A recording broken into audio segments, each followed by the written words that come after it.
Hello friends, कैसे हैं आप सब? क्या हाल चाल है जी आप लोगों के? आई होप सो सब बहुत बढ़िया होंगे। So C inter accounting practice batch day 11 रहेगा आज हमारा। और आज हम दो इंपॉर्टेंट टॉपिक्स को कवर करेंगे। That is your redemption of preference shares and redemption of debentures. Most important topic है आपके कंपनी अकाउंट्स में, redemption of preference share and redemption of debentures. आइए जी,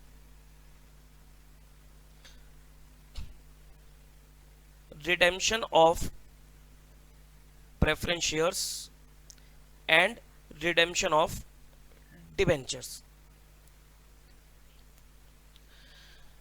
वेटेज वाइज अगर आप डिस्कस करें तो सर वेटेज इसकी जो है वो आप 15 टू 20 मार्क्स तक लेकर जा सकते हो। इन दोनों चैप्टर की जो एक्सक्लूसिव वेटेज है वो आपकी 15 से 20 नंबर तक की वेटेज है, ठीक। जिसमें से रिडेम्पशन ऑफ प्रेफरेंस शेयर्स वो आपका सबसे ज्यादा इंपॉर्टेंट चैप्टर है। स्टार लगाऊंगा मैं इसमें, और इसमें 10 नंबर का क्वेश्चन आने के चांसेस पूरे पूरे हैं। 10 नंबर का question redemption of preference share से आने के चांसेस पूरे पूरे हैं। और रिडेम्पशन ऑफ डिबेंचर का जो टॉपिक है ये भी इंपॉर्टेंट है, लेकिन इसमें 5 या फिर 10, 5 नंबर का भी क्वेश्चन बन सकता है, 10 नंबर का भी क्वेश्चन बन सकता है। इस बार मुझे लगता है कि शायद रिडेम्पशन ऑफ डिबेंचर से 5 नंबर तक का ही क्वेश्चन आएगा। रिडेम्पशन ऑफ प्रेफरेंस शेयर से 10 नंबर का क्वेश्चन आ सकता है। और प्रेफरेंस शेयर्स का जो क्वेश्चन है वो तो सर हर बार एग्जाम में आता है, लेकिन रिडेम्पशन ऑफ डिबेंचर ये कभी आ जाता है कभी नहीं आता है, ठीक। मतलब ये लगा सकते हो it can come 4 out of 5 attempts, 5 में से 4 अटेम्प्ट में आ सकते हैं। नाउ तो ये आपके दो टॉपिक्स है जो हम आज कवर करने वाले हैं। सबसे पहले मैं आपको रिडेम्पशन ऑफ प्रेफरेंस शेयर्स कराऊंगा आरटीपी से और पास्ट एग्जाम क्वेश्चन से, then will start redemption of debentures, ठीक। तो आइए जी, रिडेम्पशन ऑफ प्रेफरेंस शेयर देखते हैं। सबसे पहले आरटीपीस पर आ जाइए। आरटीपीस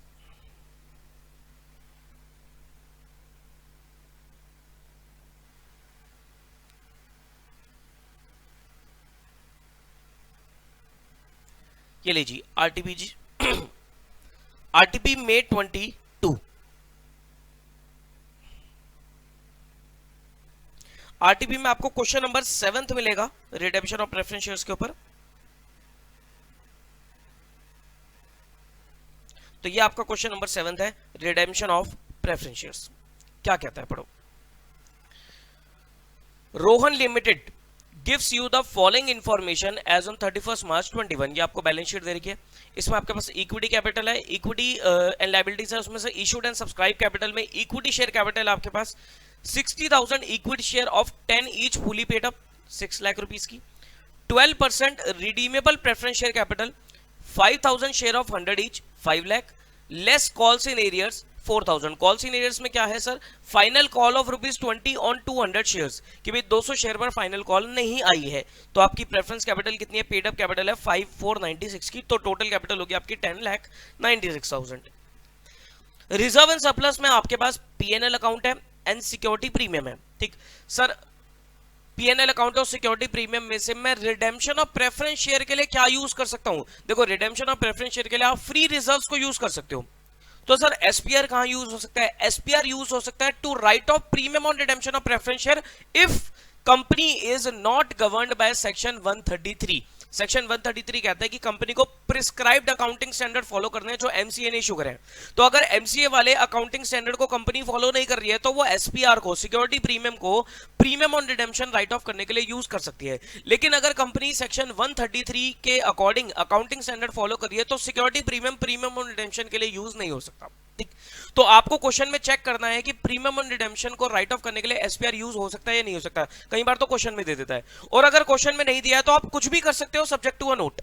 अगर आप एसपीआर यूज नहीं करे तो आप नोट लिख के आओगे कि भाई company is governed by, we assume that company is governed by section 133। और अगर एसपीआर यूज कर रहे हो तो we assume that company is not governed by section 133। कुछ भी कर सकते हो, लेकिन आपको पहले क्वेश्चन पढ़ना पड़ेगा। कई बार क्वेश्चन में हिंट दे देता है वो, ठीक है जी। नॉन करंट लायबिलिटी में लॉन्ग टर्म बोरिंग्स है 14% डिवेंचर्स। करंट लायबिलिटी में ट्रेड पेबल्स हैं। एसेट्स में, नॉन करंट एसेट्स में प्रॉपर्टी प्लांट एंड इक्विपमेंट है। नॉन करंट इन्वेस्टमेंट है। करंट एसेट्स में इन्वेंट्री है, ट्रेड रिसीवेबल्स है और बैंक बैलेंस है आपके पास, ठीक है जी। On 1 April 21 the board of directors decided to redeem the preference shares excluding 200 share on which there are calls in arrears at 10% premium, ठीक है जी। वो कह रहे हैं कंपनी ने 1 अप्रैल को रेजोल्यूशन पास किया कि हम अपने प्रेफरेंस शेयर्स को रिडीम करेंगे एक्सक्लूडिंग 200 शेयर जिन पर कॉल सी नीरियस था, तो टोटल कितने शेयर थे 5000, इसमें से वो कह रहे हैं 200 शेयर रिडीम नहीं होंगे, तो टोटल कितने रिडीम होंगे, सिर्फ 4800 शेयर्स को कंपनी रिडीम कर रही है। कितने शेयर्स को रिडीम कर रही है कंपनी, 4800 शेयर्स को रिडीम कर रही है। ओके, उसके बाद to sell the investment at a market price of 80,000, company अपनी इन्वेस्टमेंट 1 लाख की इन्वेस्टमेंट को कंपनी 80,000 में सेल कर देगी, 20,000 के लॉस पे बेच देगी। They also decided to issue sufficient number of equity share at rupees 10 at a premium of 1 per share and the balance in the P&L account was to be maintained at 1 lakh। वो कह रहा है company sufficient number of share issue करेगी, sufficient number of share issue करेगी, तो आपको यहां पर चेक करना पड़ेगा कि क्या sufficient number of जो shares हैं वो फंड की रिक्वायरमेंट को पूरा करने के लिए हो रहे हैं या फिर रिडेम्पशन के लिए हो रहे हैं, दोनों बातों में फर्क है। अगर तो क्वेश्चन में लिख रहा है कि फंड की रिक्वायरमेंट को पूरा करने के लिए लिख रहा है, फंड की रिक्वायरमेंट को पूरा करने के लिए आप प्रेफरेंस शेयर इशू कर रहे हो, तो आपको चेक करना पड़ेगा कितना फंड कम पड़ रहा है, और जो फंड कम पड़ रहा है उसको इशू प्राइस ऑफ शेयर से डिवाइड करके आप नंबर ऑफ शेयर निकालोगे, उसको बोलते हैं फंड की रिक्वायरमेंट पूरा करना। वहां पर वर्ड लिखा होगा बैलेंस ऑफ फंड, कि पैसे की कमी को पूरा करने के लिए, लेकिन यहां पर कोई बैलेंस ऑफ फंड नहीं लिखा, तो यहां पर फंड की रिक्वायरमेंट को पूरा करने के लिए इशू नहीं किया जा रहा। यहां पर कह रहा है कि भाई कुछ रिडेम्पशन तो हम आउट ऑफ प्रॉफिट करेंगे, बाकी जो पैसा बच जाएगा, बाकी जो कमी पड़ेगी उसके लिए हम क्या करेंगे, अपने प्रेफरेंस शेयर इशू करेंगे। यहां पर फंड की रिक्वायरमेंट के लिए नहीं कह रहा, तो ध्यान रहे। तो यहां पर आपको क्या करना है, यहां पर आपको एक फॉर्मूला लगाना पड़ेगा कि nominal value of preference share to be redeemed minus redemption out of profit, उसके बाद जो पैसा बच जाएगा उसको आप face value of equity share से डिवाइड करके नंबर ऑफ शेयर निकालोगे, प्रपोज नंबर ऑफ शेयर निकालोगे।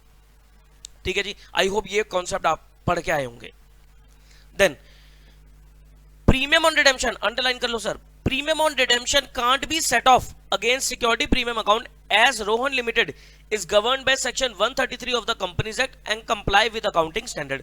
वो कह रहा है premium on redemption of preference shares को आप सिक्योरिटी प्रीमियम से राइट ऑफ नहीं कर सकते, क्योंकि कंपनी जो है वो सेक्शन 133 को फॉलो करती है। You are required to show the journal entries and the balance sheet of the company immediately after completion of redemption as per schedule 3। ठीक है सर, आपको जर्नल एंट्री डालनी है और बैलेंस शीट बनानी है। Show working for availability of profit for redemption, कि कितने प्रॉफिट अवेलेबल है रिडेम्पशन के लिए। Determination of bank balance at the and, all the above formalities and transaction were completed by the end of 15 मई 21, मतलब सारी entry आपकी 15 मई को डलेंगी। ठीक, तो आप डेट एक बार लिखकर काम कर सकते हो या बार बार लिखने की बजाय एक बार डेट लिख सकते हो। ठीक है जी, अब हम एंट्रियां डालते हैं। लो भी मैं इसका सॉल्यूशन ओपन कर देता हूं और वहीं से आपको दिखाता रहूंगा।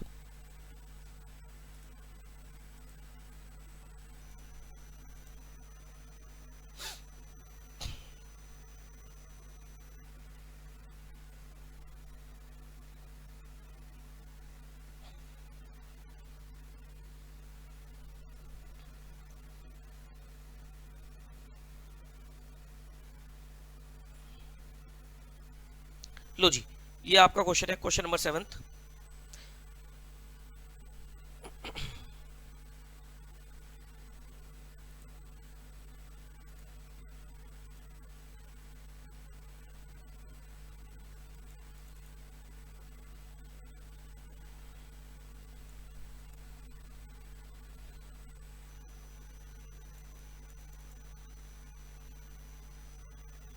एक सेकंड,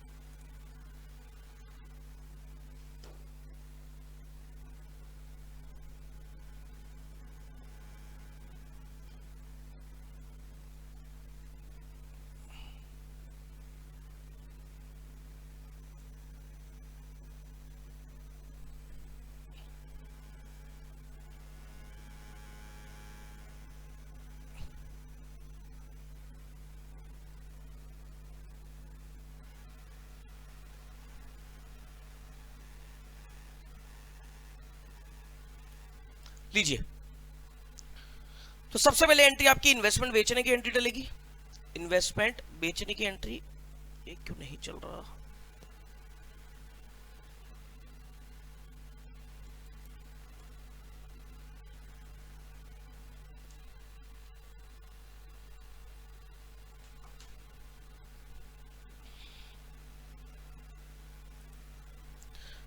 तो देखो इन्वेस्टमेंट क्या कह रहा है वो, 1 लाख की इन्वेस्टमेंट को आपने कितने में सेल कर दिया, 80,000 में सेल कर दिया। 1 लाख की इन्वेस्टमेंट को आपने 80,000 में बेच दिया, तो क्या एंट्री डलेगी, इन्वेस्टमेंट बेचने की। तो इन्वेस्टमेंट बेचने की एंट्री डलेगी आपकी bank account debit, bank debit 80,000, profit loss on sale of investment debit 20,000 और टू इन्वेस्टमेंट 1 लाख रुपए। ठीक, अब हम चेक करते हैं कि हमारे पास कितना प्रॉफिट अवेलेबल है फॉर रिडेम्पशन। उसके लिए नोट बना रखा है एक, प्रॉफिट अवेलेबल फॉर रिडेम्पशन।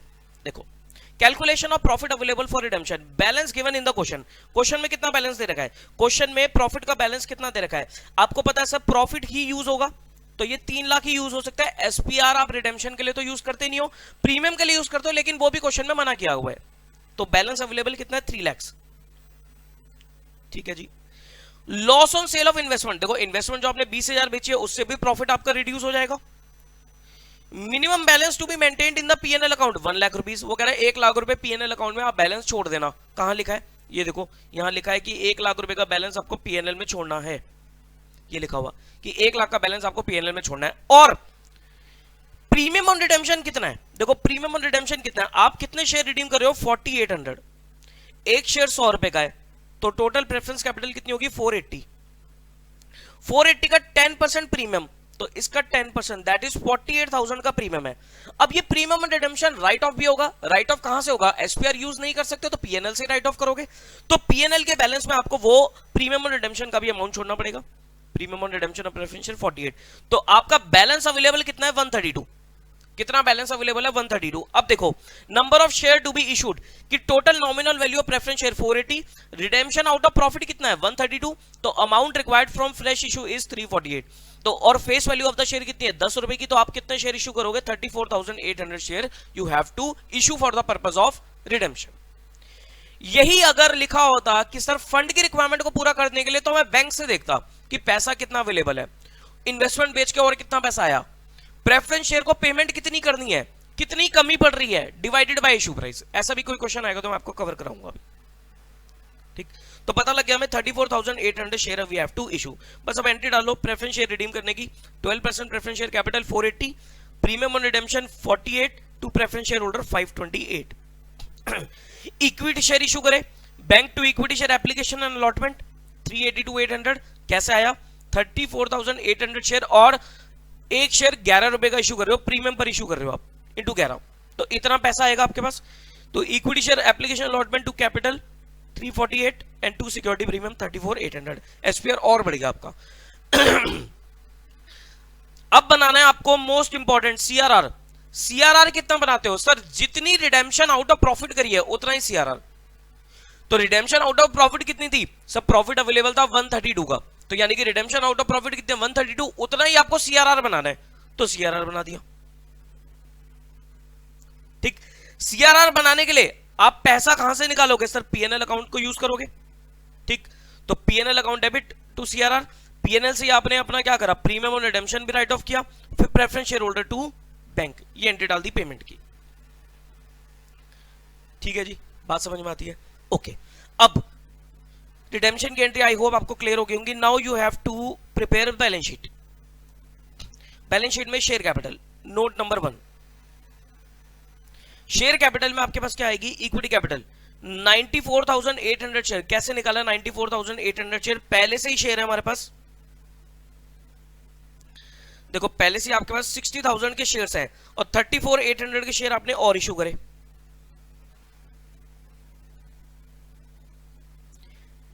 $60,000 के शेयर प्लस 34,800 के और इशू करे तो 94,800 हो गए। ठीक, 12% प्रेफरेंस शेयर कैपिटल में अभी आपने 200 शेयर को रिडीम नहीं किया था, तो 200 शेयर शो करोगे आप, 20,000 रुपए लेस कॉल्स इन एरियर्स 4,000 रुपए, तो 16,000 रुपए की आपकी प्रेफरेंस कैपिटल भी शो होगी, तो total capital will be 964,000। Reserve and surplus में आपके पास क्या क्या रहेगा, एक तो सीआरआर बनाया आपने 132 का, ठीक, और एक आपके पास एसपीआर था, एसपीआर कितने का था आपका 30,000 का, ठीक, और रिसीव फ्रॉम फ्रेश इशू 34,800, ठीक, और पीएनएल का बैलेंस आपका 1 लाख रुपए आपने छोड़ा था, 1 लाख रुपए आपने पीएनएल का बैलेंस छोड़ दिया था, तो ये आपकी बैलेंस शीट बन गई यहां पर। ठीक है जी, तो आप देख लेना एक बार क्वेश्चन को। अच्छा, बैंक बैलेंस वो कह रहा था, बैंक बैलेंस निकाल दो। बैंक बैलेंस के लिए आपके पास ओपनिंग बैलेंस है 180 proceeds from sale of investment 80,000 आपकी इन्वेस्टमेंट बेच कर आए, शेयर इशू करके 382 आया और प्रेफरेंस शेयर होल्डर को 528 की पेमेंट करी, तो आपका क्लोजिंग बैलेंस कितना बन गया 114,800 का आपका क्लोजिंग बैलेंस भी बच गया। तो आप इसको पूरा करना चाहो तो पूरा भी कर सकते हो बैलेंस शीट को, हाँ पूरा करने के लिए बोला ही है उसने। बाकी यहाँ कोई चेंज नहीं है, यहाँ कोई चेंज नहीं है, प्रॉपर्टी में कोई चेंज नहीं है, इन्वेस्टमेंट खत्म हो गई थी, इन्वेंटरी ट्रेड रिसीवेबल ये आपका चेंज हो गया, एक 114,800। क्लियर है? ओके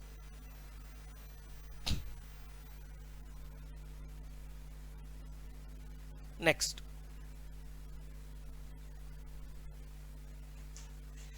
क्वेश्चन नंबर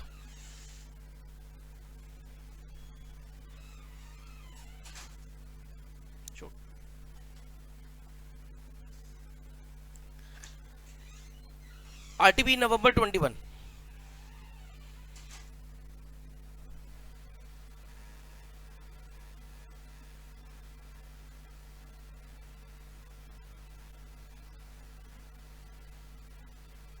नवंबर 21 में भी सेम आपका क्वेश्चन नंबर 7 रहेगा।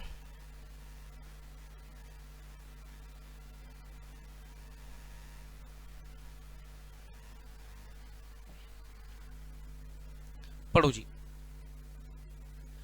Neeraj limited capital structure consist of 45,000 equity share of 10 each fully paid up and 3,000 9% redeemable preference share of 100 each fully paid up as on 31st March 21। ठीक है जी। उसके बाद 45,000 equity share है और 3,000 उसके पास अपने प्रेफरेंस शेयर्स है। The other particulars on 31st March 21 are as follows.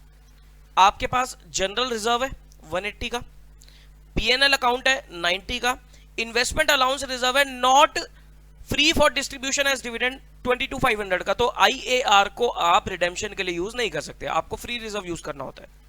Cash at bank है आपके पास 292,500 का, कोई दिक्कत नहीं है। Preference shares are to be redeemed at a premium of 10%। Okay. For the purpose of redemption directors are empowered to make fresh issue of equity share at par after utilizing undistributed reserve and surplus, subject to condition that sum of 60,000 shall be retained in the general reserve and which should not be utilized. Company also sold the investment of 6750 equity share of in Kumar Limited costing 67,500 at 9 per share. वो कह रहा है कि company sufficient number of share issue करेगी और reserve में वो 60,000 rupees छोड़ देगी, बिल्कुल जैसा अभी पीछे कैलकुलेशन करी थी करेंगे, और उसने इन्वेस्टमेंट भी बेच दी है। तो यहां पर भी नहीं बोला कि फंड की रिक्वायरमेंट को पूरा करने के लिए pass the journal entry to give the effect to the above arrangement and also show how the relevant item will appear in the balance sheet on 31st March 21 of Neeraj Limited after redemption is carried out। बताइए जी, करें? देखो जी, सबसे पहले share कितने issue करेंगे देखते हैं। देखो आपके पास अवेलेबल प्रॉफिट कितना है, जनरल रिजर्व, अगर मैं जीआर की बात करूं,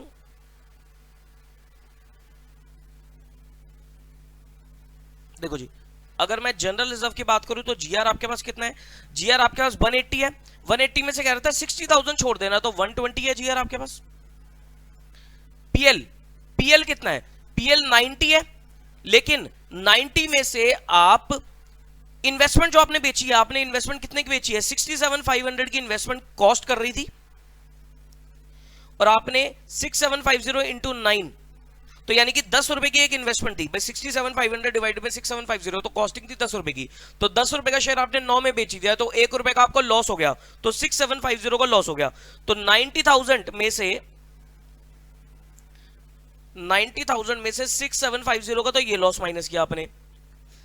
प्रीमियम ऑन रिडेम्पशन 10% का प्रीमियम है, तो 3,000 इंटू 100, 3 लाख की आपकी प्रेफरेंस कैपिटल थी, उस पे 10% 30,000 रुपए, तो 30,000 रुपए आपने premium on redemption write off करने के लिए भी आप पीएनएल यूज करोगे, तो आपके पास अवेलेबल प्रॉफिट कितना बचा, 53,250, तो 53,250, तो इतनी रिडेम्पशन आप आउट ऑफ प्रॉफिट कर सकते हो। कितनी होगी ये, 173,250, इतनी रिडेम्पशन आप आउट ऑफ प्रॉफिट कर सकते हो। अब आपको रिडेम्पशन कितनी करनी है, nominal value of preference share to be redeemed is 3 lakh minus redemption out of profit 173,250, तो 3 लाख माइनस 173,250 126 126750, एक शेयर 10 रुपए का है, तो आपके नंबर ऑफ शेयर कितने निकल जाएंगे 12675, इतने शेयर आपको इशू करने हैं, 12675 आपको शेयर इशू करने हैं। आओ जी देखते हैं क्या ठीक करा है हमने।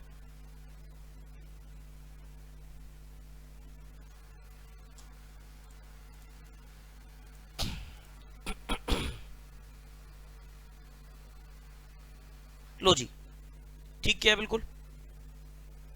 Number of share to be issued for the purpose of redemption, face value of shares to be redeem 3 lakh, less profit available for to be distributed as dividend, GR कितना यूज करा 120, पीएनएल कितना यूज किया 90 में से 30,000 रुपए तो आपने premium को राइट ऑफ करने के लिए यूज करा, और 6750 का आपका loss on sale of investment था, तो 53250, तो ऐसे ऐसे करके आपका 12675 शेयर्स निकल गए।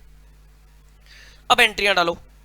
एंट्री में सबसे पहले शेयर इशू करे आपने, bank to equity share capital 126,750, ठीक। अब यहां पर प्रीमियम पे नहीं है तो मैंने सीधा बैंक टू कैपिटल डाल दी, अगर प्रीमियम वगैरह होता तो पहले एप्लीकेशन मंगाता फिर अलॉट करता, ठीक।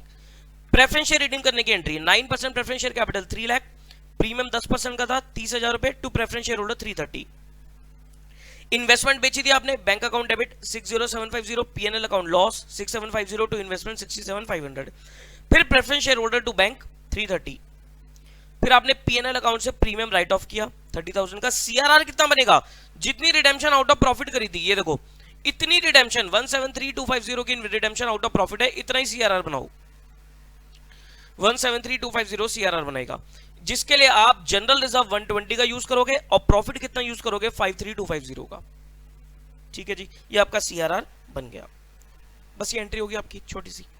बैलेंस शीट में आपकी शेयर कैपिटल में क्या आएगा, शेयर कैपिटल का नोट देख लेते हैं।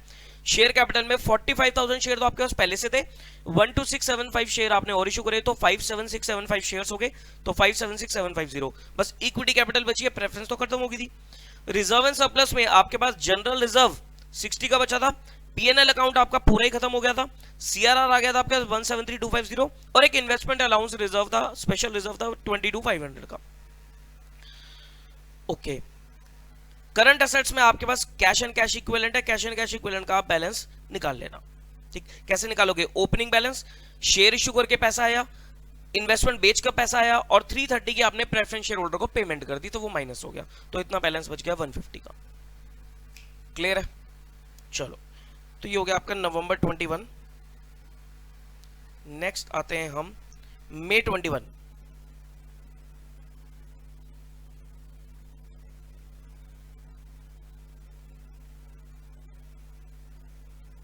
मई 21 पे क्वेश्चन नंबर 7।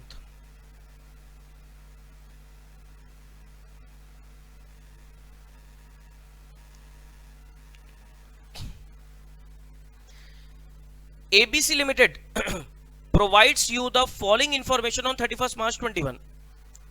शेयर कैपिटल में 50,000 equity share of 10 each fully paid up 5 lakh रुपए, 1510% redeemable preference share of 100 each fully paid up 150, reserve and surplus में कैपिटल रिजर्व है 1 लाख। क्या कैपिटल रिजर्व को मैं फ्री रिजर्व बोलूंगा, नहीं बोलूंगा, ठीक।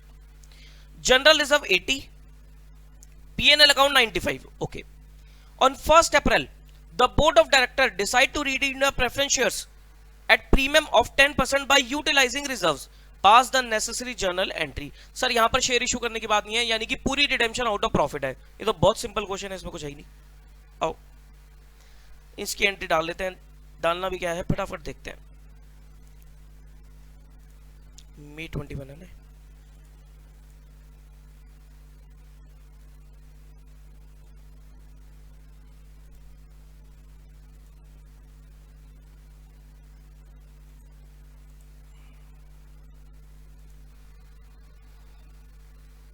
लो जी, सबसे पहले आपने प्रेफरेंस शेयर रिडीम करने की एंट्री डाली, 10% preference capital 150, premium redemption 10% 15,000 to preference share holder 165, फिर preference share holder to bank, भाई पैसा है आपके पास 165, शेयर इशू नहीं करने आपको।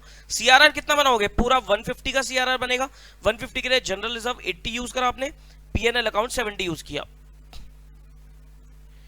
फिर PNL to premium write off कर दिया आपने, काम खत्म। लिखा है उसने देखो, capital reserve can not be utilise for transfer to CRR, क्योंकि सर कैपिटल रिजर्व आपका फ्री रिजर्व नहीं होता, मतलब ट्रांसफर टू सीआरआर बोल दो, या ये बोल सकते हो कि आप कैपिटल रिजर्व को रिडेम्पशन के लिए यूज नहीं कर सकते, because it is not a free reserve. ठीक है जी। Next question, November 20,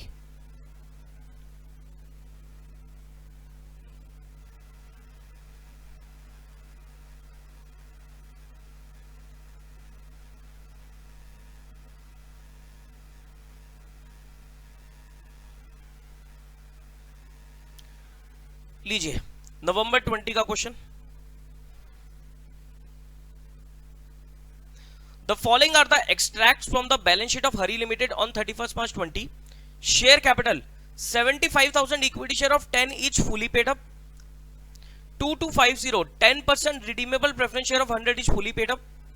reserve and surplus में कैपिटल रिजर्व है, नहीं यूज होगा। जनरल रिजर्व 150 का, पीएनएल अकाउंट आपका 112,500 का। On 1 April 2020 the board of directors decide to redeem the preference shares at a premium of 10% by utilizing reserve. Same question है, जो भी किया था क्वेश्चन सेम ही है। You are required to pass the entries and including the cash transaction in the books of the company. तो बताओ पहली entry क्या डलेगी? बिल्कुल सेम क्वेश्चन है, तो इसका आंसर है कुछ यहां पर।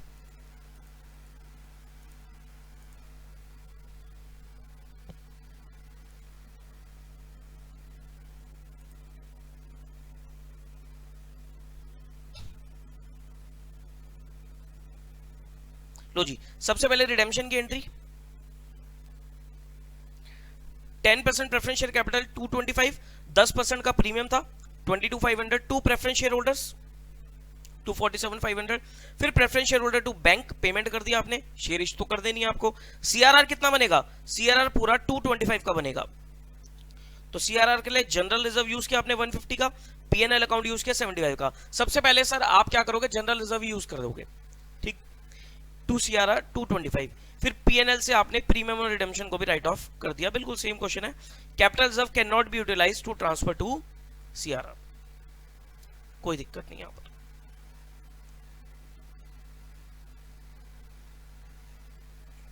May 20,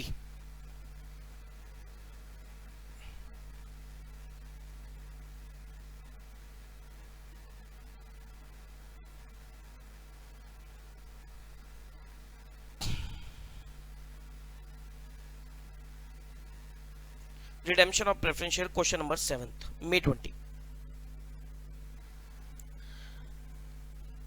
The capital structure of Chand Limited consists of 20,000 equity share of 10 each fully paid up and 1,008% redeemable preference share of 100 each fully paid up issued on 1st April 01. Undistributed reserve and surplus stood as follows: general reserve 80, P&L account 20, investment allowance reserve is 10,000, out of which 5,000 is not free to distribute as dividend. मतलब investment allowance reserve है आपका 10,000 का, जिसमें से 5,000 free नहीं है, तो मतलब 5,000 फ्री हो गया। तो इन्वेस्टमेंट अलाउंस रिजर्व में से भी आप 5,000 यूज कर सकते हो, ठीक। Cash at bank amounted to 98,000। Preference shares are to be redeemed at a premium of 10% and for the purpose of redemption the directors are empowered to make fresh issue of equity share at par after utilizing the undistributed reserve and surplus, subject to the condition that sum of 20,000 shall be retained in the general reserve which should not be utilized. ठीक है जी, वो कह रहा है आपको sufficient number of share issue करने हैं, पहले रिडेम्पशन और आउट ऑफ प्रॉफिट कर लो, प्रॉफिट में से आप जनरल रिजर्व 20,000 का बैलेंस छोड़ देना। Pass the entry to give the effect of the above arrangements and also show how the item will appear in the balance sheet of the company after redemption is carried out. तो पहले हम निकालते हैं share कितने issue होंगे। उसके लिए देखो आपके पास जनरल रिजर्व कितना है सर? जनरल रिजर्व है 80, जिसमें से वो कह रहा था 20,000 रख देना, तो 60 यूज कर लूं जनरल रिजर्व। पीएनएल कितना है? पीएनएल है 20 में से आपको प्रेफरेंस शेयर 10% पे रिडीम करने हैं, तो 1 लाख की आपकी प्रेफरेंस कैपिटल है, उसका 10% 10,000, तो 10,000 का प्रीमियम राइट ऑफ करने के लिए भी आपको पीएनएल यूज करना पड़ेगा। तो 20,000 का पीएनएल है, 10,000 का प्रीमियम और रिडेम्पशन राइट ऑफ कर देना, तो पीएनएल भी आप सिर्फ 10 यूज करोगे। इन्वेस्टमेंट अलाउंस रिजर्व आईएआर जो है आपका 5,000 फ्री नहीं है, तो मतलब 5,000 फ्री है, तो 5,000 ये यूज करो।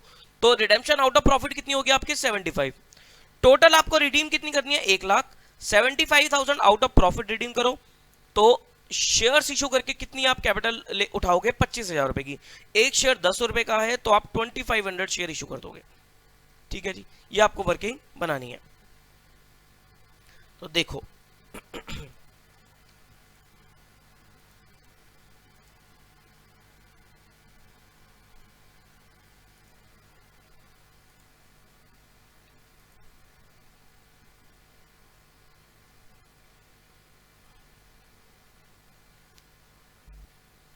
क्वेश्चन नंबर 7, लो जी, कितने शेयर इशू करे आपने? 2500 शेयर इशू करे, हो गया match. Bank to share capital 25,000, 8% preference capital 1 lakh, premium on redemption of preference share 10,000 to preference share holder 110, फिर preference share holder to bank किया आपने 110, फिर आपने पीएनएल से प्रीमियम ऑन रिडेम्पशन को राइट ऑफ किया 10,000, देन आप सीआरआर बनाओगे। सीआरआर कितना बनाओगे? 75 के लिए पीएन जनरल रिजर्व 60 था, पीएनएल 10 था और इन्वेस्टमेंट अलाउंस रिजर्व आपका 5 था। भाई रिडेम्पशन आउट ऑफ प्रॉफिट का मतलब यही होता है सीआरआर बनाना, ठीक।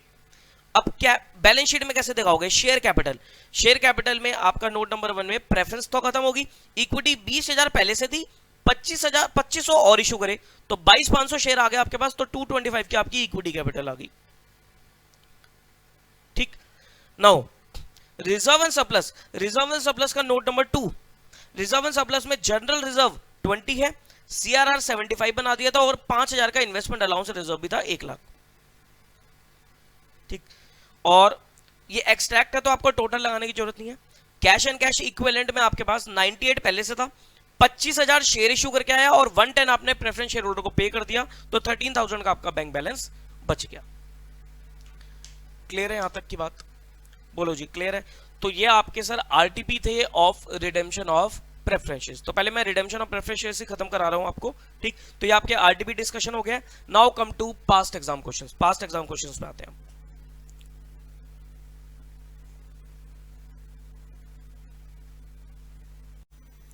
अब हम आते हैं पास्ट एग्जाम क्वेश्चंस पे। पास्ट एग्जाम में 2 अटेम्प्ट में रिडेम्पशन ऑफ प्रेफरेंस शेयर का क्वेश्चन आया, that is your November 20 attempt and January 21 attempt. November 19 में नहीं आया था, उसके बाद जुलाई 21 में नहीं आया और दिसंबर 21 में एक मिक्स क्वेश्चन आया जिसमें इन्होंने redemption of preference share, redemption of debenture, bonus issue वगैरह सब मिक्स करके दिया था। दिसंबर 21 वाला जो क्वेश्चन था वो 20 मार्क्स का था, जो मैं सबसे एंड में आपको करवाऊंगा। रिडेम्पशन ऑफ डिबेंचर करने के बाद आपको सबसे एंड में आपको वाला क्वेश्चन मिलेगा। तो अभी हम exclusively redemption of preference share का क्वेश्चन देखेंगे। नवंबर 20 एग्जाम पे आ जाइए।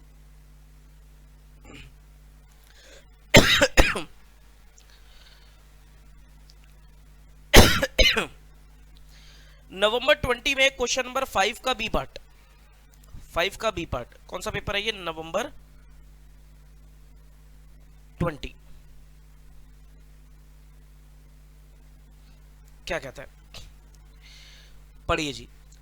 The books of Arpit limited shows the following balance on 31st December 2019. 6 lakh equity shares of 10 each fully paid up 60 lakh, 30,000 10% preference share of 100 each 80 paid up 24 lakh।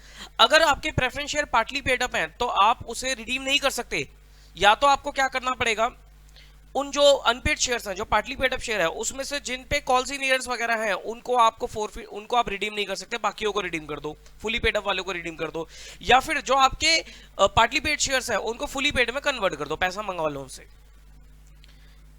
Then you have security premium, CRR and general reserve. इसमें से free reserve कौन सा है? इसमें से free reserve है सिर्फ general reserve.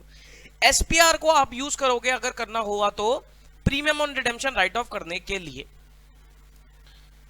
आगे देखिए, under the terms of issue preference shares are redeemable on 31st March at a premium of 10%। ठीक है जी, प्रेफरेंस शेयर रिडीम होंगे 10% प्रीमियम पर।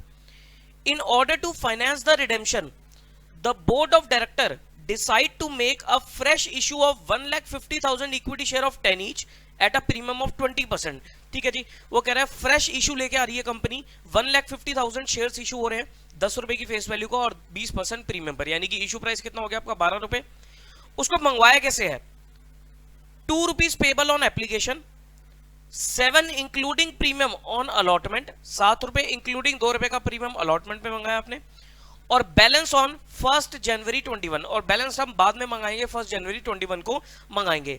हमारा जो क्वेश्चन है वो 31 मार्च 20 तक ही हमें काम करना है, तो हमारे लिए ये जो शेयर है, इक्विटी शेयर है, ये भी पार्टली पेड हो गए, ये भी क्या हो गया आपके पार्टली पेड हो गए, आपने जो बैलेंस आपका कॉल वाला पैसा था वो भी मंगवाया नहीं है। The issue was fully subscribed and allotment was made on 1 March 2020। ठीक है जी, अलॉटमेंट कर दी। The money due on allotment was received by 20th March. 20th March को क्या हुआ सर, अलॉटमेंट मनी रिसीव हो गई।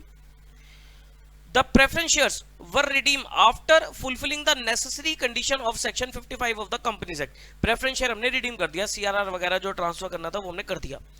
You are required to pass the necessary journal entry and also show how the relevant item will appear in the balance sheet of the company after redemption is carried out on 31st March 2020। ठीक है जी, सबसे पहला काम देखो जी, सबसे पहला काम क्या है कि आपको preference share, partly paid preference share को फुली पेड में कन्वर्ट करना है। आप फाइनल कॉल मंगा लोगे। 10% preference share capital to preference share capital. कितने आपके प्रेफरेंस शेयर्स थे? प्रेफरेंस शेयर आपके 30,000 पे 20 रुपीज आप मंगवा लो। 30,000 इंटू 20। ठीक है जी, फिर पैसा रिसीव हो गया, bank account debit to 10% preference share final call. Now अब आप इक्विटी शेयर इशू करो। Bank account debit to equity share application account. 1,50,000 equity share issue करे। एप्लीकेशन मनी मंगवाई आपने 2 रुपए की। फिर आपने शेयर अलॉट कर दिया equity share application to capital. फिर अलॉटमेंट ड्यू करो। इक्विटी शेयर अलॉटमेंट 1,50,000 इंटू 7, जिसमें से आपकी कैपिटल कितनी है? कैपिटल है 5 रुपए की और प्रीमियम है आपका 2 रुपीज का। ठीक, अलॉटमेंट आपने रिसीव कर ली। बस यहां तक आपको काम करना है, क्योंकि उसके बाद जो फाइनल कॉल है, जो उसके बाद कॉल का पैसा है, वो आप 1 जनवरी 2021 को मंगाओगे, बाद में मंगाओगे, उससे पहले हमारे प्रेफरेंस शेयर रिडीम हो गए। ठीक, तो प्रेफरेंस शेयर रिडीम करने की entry 10% preference share capital 30 lakh की। प्रीमियम ऑन रिडेम्पशन 10% प्रीमियम पे कह रहा था 3 lakh to preference share holders 33 lakh. ठीक है जी, फिर आप क्या करोगे? प्रीमियम ऑन रिडेम्पशन को राइट ऑफ किया आपने, general reserve to premium on redemption 3 lakh. ठीक, सीआरआर बनाना है। देखो सीआरआर कितना बनेगा, सीआरआर ध्यान से देखना। सीआरआर बनेगा sir nominal value of preference share redeem that is 30 lakh minus nominal value of shares issued, nominal value of fresh issue of shares. देखो शेयर कितने इशू करे थे हमने? 1,50,000। 10 रुपए मल्टीप्लाई मत करना, क्योंकि आपने पूरे अभी कॉल नहीं करे। आपने कितने कॉल करे? सर 5 रुपए अलॉटमेंट पे है, नॉमिनल वैल्यू की बात हो रही है, और 2 रुपए एप्लीकेशन पे है। तो टोटल आपने कितने रुपए कॉल करे हैं? 7 रुपए कॉल करे हैं। 7 रुपए आपको रिसीव हो गए हैं। तो 7 रुपए से आप क्या करोगे? इसे मल्टीप्लाई करोगे तो 30 लाख माइनस ये आ जाएगा 10,50,000। तो सीआरआर कितना बनेगा आपका? 19,50,000। तो 19,50 का आपने सीआरआर बना दिया। प्रेफरेंस शेयर होल्डर को पेमेंट कर दो, preference share holder to bank. ये आपका काम हो गया। ये एंट्री आपको डालनी है। ठीक है जी, तो 12 नंबर का क्वेश्चन है। ये कितने का है? आई थिंक हाँ 12 नंबर का क्वेश्चन है। देखो सर आसान है, कोई दिक्कत वाली बात नहीं है। इसमें बैलेंस शीट भी आपको बतानी है। देखो रिडेम्पशन ऑफ प्रेफरेंस शेयर में बैलेंस शीट वो आपसे पूछेगा ही पूछेगा। ठीक, तो बैलेंस शीट में इक्विटी लायबिलिटी में शेयर होल्डर फंड में शेयर कैपिटल में ध्यान से देखना, हमारे लिए रेलेवेंट नहीं है, ये इसने दिखा रखा है, लेकिन हमारे लिए रेलेवेंट है ही नहीं। उसने 31 मार्च 20 ही मांगी है। ठीक, तो issued subscribed and paid up capital में आपके पास 6 लाख इक्विटी शेयर है, 10 ईच फुली पेड। ये अलग दिखा दिए, 2 क्लासेस ऑफ शेयर हो गए अब आपके पास। 150 जो आपने शेयर इशू करे थे 10 ईच, वो 7 रुपीज पेड अप है। 1050 आपने ये दिखा दिया। ठीक, प्रेफरेंस शेयर आपके खत्म हो गए थे। ठीक है जी, रिजर्व एंड सरप्लस में आपके पास सीआरआर आ गया 3750 का, एसपीआर आपका बचा हुआ है 9 लाख का, और जनरल रिजर्व आपने एडजस्ट कर दिया, कुछ आपने प्रीमियम राइट ऑफ कर दिया और कुछ आपने सीआरआर बना दिया। अब इस क्वेश्चन में सर हम ये प्रीमियम ऑन रिडेम्पशन जो था 3 लाख रुपीस, क्या ये एसपीआर से राइट ऑफ कर सकते थे? सिक्योरिटी प्रीमियम से राइट ऑफ कर सकते थे? आप कर सकते हो, लेकिन देखिए इसने नहीं किया, और इसने साथ में नोट भी दिया यहां पर कि security premium has not been utilised for the purpose of premium payable on redemption of preference share, assuming that company referred in question is governed by section 133 of the Companies Act and comply with the accounting standard prescribed for them। कि भाई इसने assumption लिया कि जो ये company है ये section 133 से गवर्न हो रही है, और जितने भी एमसीए ने अकाउंटिंग स्टैंडर्ड इशू करे हैं कंपनी, वो सारे अकाउंटिंग स्टैंडर्ड को फॉलो कर रही है। अगर हम इसकी रिवर्स assumption ले लेते हो कि कंपनी 133 सेक्शन से गवर्न नहीं हो रही है और वो एमसीए द्वारा इशू करे गए अकाउंटिंग स्टैंडर्ड फॉलो नहीं कर रही है, तो आप एसपीआर को प्रीमियम ऑन रिडेम्पशन के लिए यूज कर सकते हो। ठीक है जी, ये गलती बिल्कुल मत कर देना, गलती नहीं होनी चाहिए। तो ये आपका हो गया नवंबर 20 का पेपर। नाउ जनवरी 21, एक क्वेश्चन जनवरी 21 में भी आया आपके पास। क्वेश्चन नंबर 5 का ए पार्ट, और जो कि था आपका कितने नंबर का, 12 नंबर का, अगेन 12 नंबर का क्वेश्चन 5 का ए पार्ट। इस बार भी पूरे पूरे chances redemption of preference share 10 या 12 नंबर का क्वेश्चन आ जाएगा। The capital structure of the company BK Limited consists of 30,000 equity share of 10 each fully paid up and 2,009% redeemable preference share of 100 each fully paid up on 31st March 2020. The other particulars of 31st March 2020 are as follows. General reserve दे रखा है आपको, PNL account दे रखा है, investment allowance reserve दे रखा है, not free for distribution as dividend, मतलब इसे मैं यूज नहीं कर सकता। ये क्वेश्चन हमने आरटीपी में भी किया था, वही क्वेश्चन है same to same. Cash at bank दे रखा आपको 195 का, okay. Preference shares are to be redeemed at a premium of 10%, okay. For the purpose of redemption directors are empowered to make fresh issue of equity share at par after utilising undistributed reserve and surplus subject to the condition that sum of 40,000 shall be retained in the general reserve which should not be utilized। वो कह रहा है company sufficient number of share issue करेगी, लेकिन वो share कैसे निकलेंगे आपके, पहले आप रिडेम्पशन आउट ऑफ प्रॉफिट कर लो, जिसमें से जनरल रिजर्व में से आप 40,000 का बैलेंस छोड़ देना, फिर जो कमी पड़ेगी उसके लिए आप शेयर इशू कर देना। Company sold investment of 4,500 equity share in G Limited costing 45,000 at 9 per share। तो कॉस्ट कितनी होगी पर शेयर आपकी 10 रुपए की, तो 10 रुपए का एक शेयर आपने 9 रुपए में बेचा, 1 रुपए के लॉस में बेचा, तो आपका लॉस यहां पर कितना आ जाएगा, यहां पर आपका लॉस आ रहा है 4,500 का, ठीक है जी, पीएनएल से एडजस्ट हो जाएगा। Pass the entry to give the effect of the above arrangement and also show relevant item will appear in the balance sheet of 31 March 20 after redemption is carried out। तो पहले तो हम निकालते हैं share कितने issue होंगे। Share issue करने के लिए आपके पास बैलेंस देख लो, जनरल रिजर्व का बैलेंस कितना अवेलेबल है। सो 120 में से वो करता है 40 यूज नहीं कर सकते, तो 80 का जनरल रिजर्व आ गया। पीएनएल कितना अवेलेबल है, सब पीएनएल 60 है, 60 में से 4,500 का तो ये loss on sale of investment right of करो आप, ठीक, और 10% का premium on redemption of preference share. Preference share capital आपकी 2 लाख की, 2,000 शेयर्स थे, 100 रुपए के हिसाब से 2 लाख की कैपिटल होगी, उसका 10% 20,000, तो आपके पास पीएनएल का बैलेंस कितना बचा, 35,500, तो पीएल है आपके पास 35,500, तो total redemption out of profit कितनी हो सकती है आपकी 115,500। इतना ही आप सीआरआर बनाओगे, इतना ही आप क्या बनाओगे, सीआरआर बनाओगे, ठीक है जी। अब देखो प्रेफरेंस कैपिटल आपको रिडीम कितनी करनी है, 2 लाख की, उसमें से 115,500 आउट ऑफ प्रॉफिट होगी, तो 84,500 आप शेयर इशू करके रिडेम्पशन करोगे। एक शेयर आपका 10 रुपए का है, तो आपको टोटल 8450 शेयर इशू करने पड़ेंगे। कितने शेयर इशू करने पड़ेंगे, 8,450। आओ जी चेक करते हैं, लो जी 8450 शेयर आ गया, तो bank to equity share capital 84,500, फिर रिडेम्पशन करिए आपने 9% redeemable preference share capital, premium on redemption to preference share holder 220 से, इन्वेस्टमेंट बेच दी, bank account debit 4,500 to PNL account debit, loss हो गया 4,500 का टू इन्वेस्टमेंट, ठीक, प्रेफरेंस शेयर होल्डर को पेमेंट करी, preference share holder to bank. अब प्रीमियम को राइट ऑफ करने के लिए आपने पीएल यूज किया, और फिर जो आपका सीआरआर बना था 1,15,500 का, उसके लिए आपने जनरल रिजर्व 80 का लिया और पीएनएल अकाउंट 35,500 का यूज किया। बैलेंस शीट कैसे बनेगी, बैलेंस शीट में शेयर कैपिटल में आपके पास 30,000 तो पहले से थे, 8450 आपने और इशू करे, तो टोटल शेयर कितने हो जाएंगे 38,450 शेयर, इतनी आपकी इक्विटी शेयर कैपिटल आ गई, प्रेफरेंस खत्म हो गई थी। रिजर्व एंड सरप्लस में आपके पास जनरल रिजर्व आपने 40 का छोड़ रखा था, पीएनएल अकाउंट आपका पूरा खत्म हो गया था, सीआरआर आपका 115,500 का सीआरआर बन गया था, और इन्वेस्टमेंट अलाउंस रिजर्व ये पूरा पड़ा हुआ है क्योंकि ये आप यूज नहीं कर सकते, रिजर्व एंड सरप्लस आ गया। बैंक बैलेंस में आपके पास 195 पहले से था, 84,500 आपका इक्विटी शेयर इशू करके आया, 40,500 इन्वेस्टमेंट बेच कर आया, और 220 की आपने प्रेफरेंस शेयर होल्डर को पेमेंट कर दी, तो बैंक बैलेंस कितना बच गया आपका 1 लाख बच गया। ये एक्सट्रैक्ट होता है बैलेंस शीट का, इसको आप टोटल मत लगाना, ये सब एक्सट्रैक्ट है, आप एक छोटा सा पार्ट दिखा रहे हो, ठीक है जी। तो ये इसकी कैलकुलेशन दे रही है इसने सीआरआर वगैरह बनाने की, शेयर इशू करने की। तो this was your January 21 question, ठीक है जी। तो हमारा इसी के साथ रिडेम्पशन ऑफ प्रेफरेंस शेयर का टॉपिक खत्म होता है from RTP as well as past exam questions. एक अभी दिसंबर 21 वाला क्वेश्चन बचा हुआ है, उसमें मिक्स क्वेश्चन है, वो मैं सबसे एंड में आपको करवाऊंगा। अब हम आते हैं रिडेम्पशन ऑफ डिबेंचर्स के ऊपर, और आरटीपीज उठाते हैं रिडेम्पशन ऑफ डिबेंचर की। आइए जी, आइए जी, रिडेम्पशन ऑफ डिबेंचर के आरटीपी स्टार्ट करते हैं। सबसे पहले RTP May 22, May 22 redemption of debentures. पढ़िए जी क्वेश्चन क्या कहता है।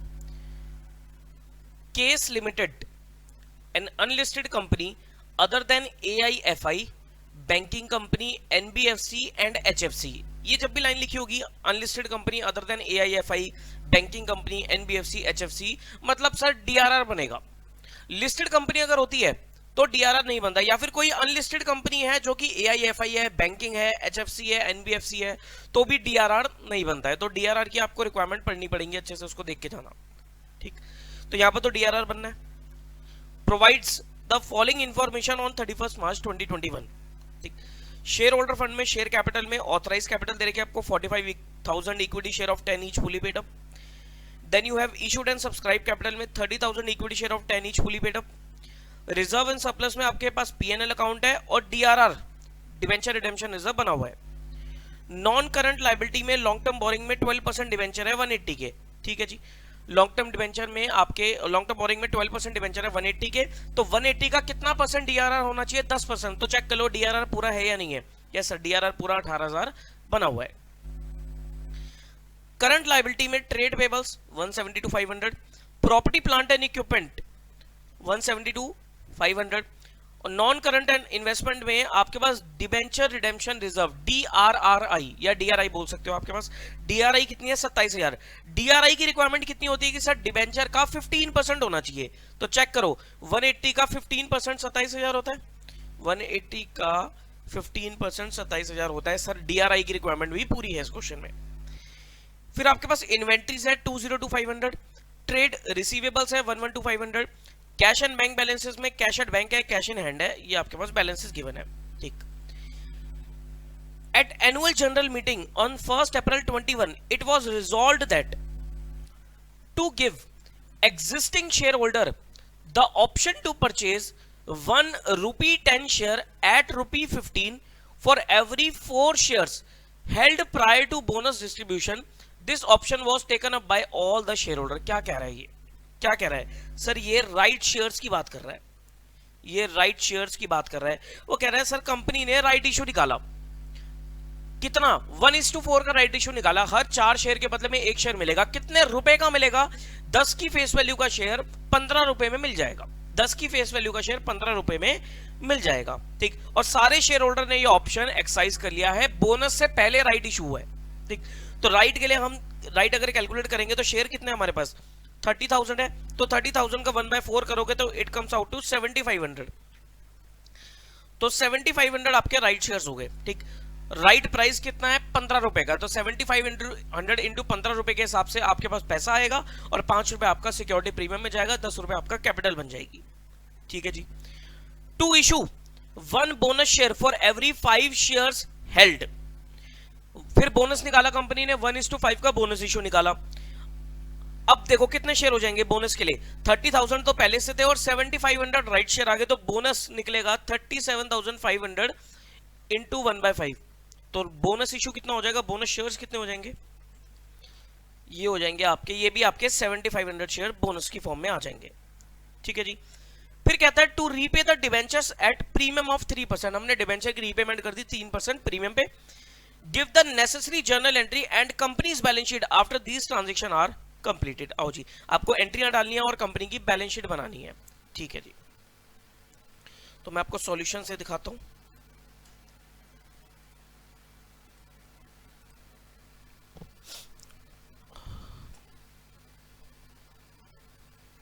ये लो जी, राइट की एंट्री डालते हैं। राइट शेयर सबसे पहले राइट की एंट्री डालेगी। राइट शेयर्स कितने थे? 7,500 शेयर थे, 15 रुपए के हिसाब से पैसा आएगा। तो bank to equity share, bank to equity share holder नहीं होना चाहिए, एप्लीकेशन होना चाहिए।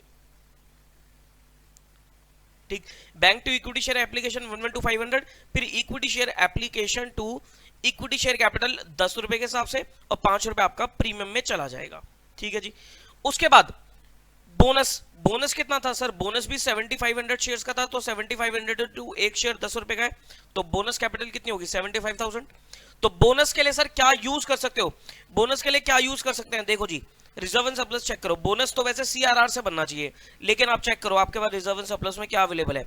सर रिजर्व एंड सरप्लस में आपके पास पीएनएल अकाउंट अवेलेबल है, और जो हमने शेयर इशू करे थे उसमें एसपीआर आ गया था, तो SPR security premium bonus issue के लिए यूज हो सकता है और पीएनएल अकाउंट भी यूज हो सकता है। तो पहले सिक्योरिटी प्रीमियम यूज करेंगे। सिक्योरिटी प्रीमियम कितना आया था हमारे पास 37,500 का, तो 75,000 के बोनस के लिए आपने 37,500 तो एसपीआर से लिया और बाकी आपने पीएनएल से यूज कर लिया। फिर bonus to share holder to equity capital, ये बोनस तक की एंट्री होगी। अब आप डिवेंचर को रिडीम कर रहे हो तो 12% डिवेंचर अकाउंट डेबिट 180, 3% के प्रीमियम पे रिडीम कर रहे हो, premium on redemption of debenture 5400 to debenture holders 185,400। ठीक है जी। फिर उसके बाद पीएनएल अकाउंट से आपने प्रीमियम ऑन रिडेम्पशन को भी राइट ऑफ कर दिया। सब प्रीमियम ऑन रिडेम्पशन को राइट ऑफ करने के लिए क्या मैं एसपीआर यूज कर सकता हूं? Security premium premium on redemption of debenture को राइट ऑफ करने के लिए यूज कर सकते हो, उसमें कोई कंडीशन नहीं है। ठीक, तो यूज कर सकते हो आप, लेकिन यहां पर हमने पहले ही बोनस के लिए यूज कर लिया एसपीआर, तो हमारे पास एसपीआर बचा ही नहीं है, हमने पीएनएल यूज करा। ठीक, अब उसके बाद ये इंपॉर्टेंट एंट्री है कि सर जब भी आपके डिबेंचर रिडीम हो जाएंगे तो आप डीआरआर के बैलेंस को जनरल रिजर्व में ट्रांसफर कर दोगे। तो डीआरआर टू जनरल रिजर्व डाल दिया, जितना भी 18,000 का डीआरआर था वो जनरल रिजर्व में चला गया आपका, और अपनी डीआरआई को आप सेल कर दोगे। तो डीआरआई को सेल करने की entry bank account debit to DRI, या आपने डीआरआई बेच दी और डिबेंचर होल्डर को आपने पेमेंट कर दी। ठीक, तो ये एंट्री बनेगी। ओके, अब इसके बाद हमारी बैलेंस शीट किस तरीके से शो करेगी? Share capital note number 1, share capital में क्या आएगा आपके पास? शेयर कैपिटल में आपके पास 45,000 शेयर्स थे, उसमें आप 45,000 कैसे निकाले आपने? देखो 30,000 तो पहले से थे, 7,500 के राइट शेयर आ गए थे और 7,500 के आपने बोनस इशू करे थे, तो टोटल 45,000 शेयर हो गए, तो 4,50,000 की आपकी कैपिटल होगी। लेकिन इसमें आपको बताने पड़ेंगे 7,500 shares were fully paid are issued as bonus out of security premium and PNL account. बस आप ये भी लिख सकते हो कि आपने 7,500 इसमें से बोनस इशू कर रखा है। रिजर्व एंड सरप्लस का क्या स्टेटस है? सर सिक्योरिटी प्रीमियम तो बुक से पहले ही खत्म हो गया क्योंकि वो आया और बोनस के लिए यूज हुआ, वो दिखाना नहीं आपको। पीएनएल अकाउंट देखते हैं, पीएनएल अकाउंट 162 था, आपने पहले premium on redemption of debenture को राइट ऑफ किया 5,400 और बोनस के लिए 37,500 यूज किया। उसके बाद आपका पीएनएल अकाउंट का बैलेंस कितना बच गया? 119,100, और जनरल रिजर्व जो डीआरआई था आपका वो आपने जनरल रिजर्व में डाल दिया था, तो आपका जीआर आ गया, तो total reserve and surplus is 137,100। Property plant and equipment में आपके पास property plant and equipment as it is है, इन्वेस्टमेंट आपको दे रखी थी डीआरआई, वो हम सेल कर चुके थे। और बैंक बैलेंस में कैश एट बैंक में कैसे रहेगा आपके पास? देखो 273 का तो ओपनिंग बैलेंस था, 112,500 ये राइट शेयर को इशू करके पैसा आया आपके पास उसमें से, और 27,000 रुपए आपका डीआरआई को बेचकर पैसा आया, और 185,400 ये आपने डिबेंचर होल्डर को पेमेंट कर दी विद प्रीमियम। ठीक, तो ये पेमेंट होगी आपकी। ठीक, तो बैलेंस कितना बच गया बैंक का? 227,100, और कैश इन हैंड को हमने यूज नहीं किया, 45,000 एज इट इज। ठीक, तो ये आपका रिडेम्पशन ऑफ डिबेंचर का क्वेश्चन था, बिल्कुल बेसिक क्वेश्चन था, कोई ऐसी टेक्निकल वाली बात नहीं थी। Come to next RTP November 21।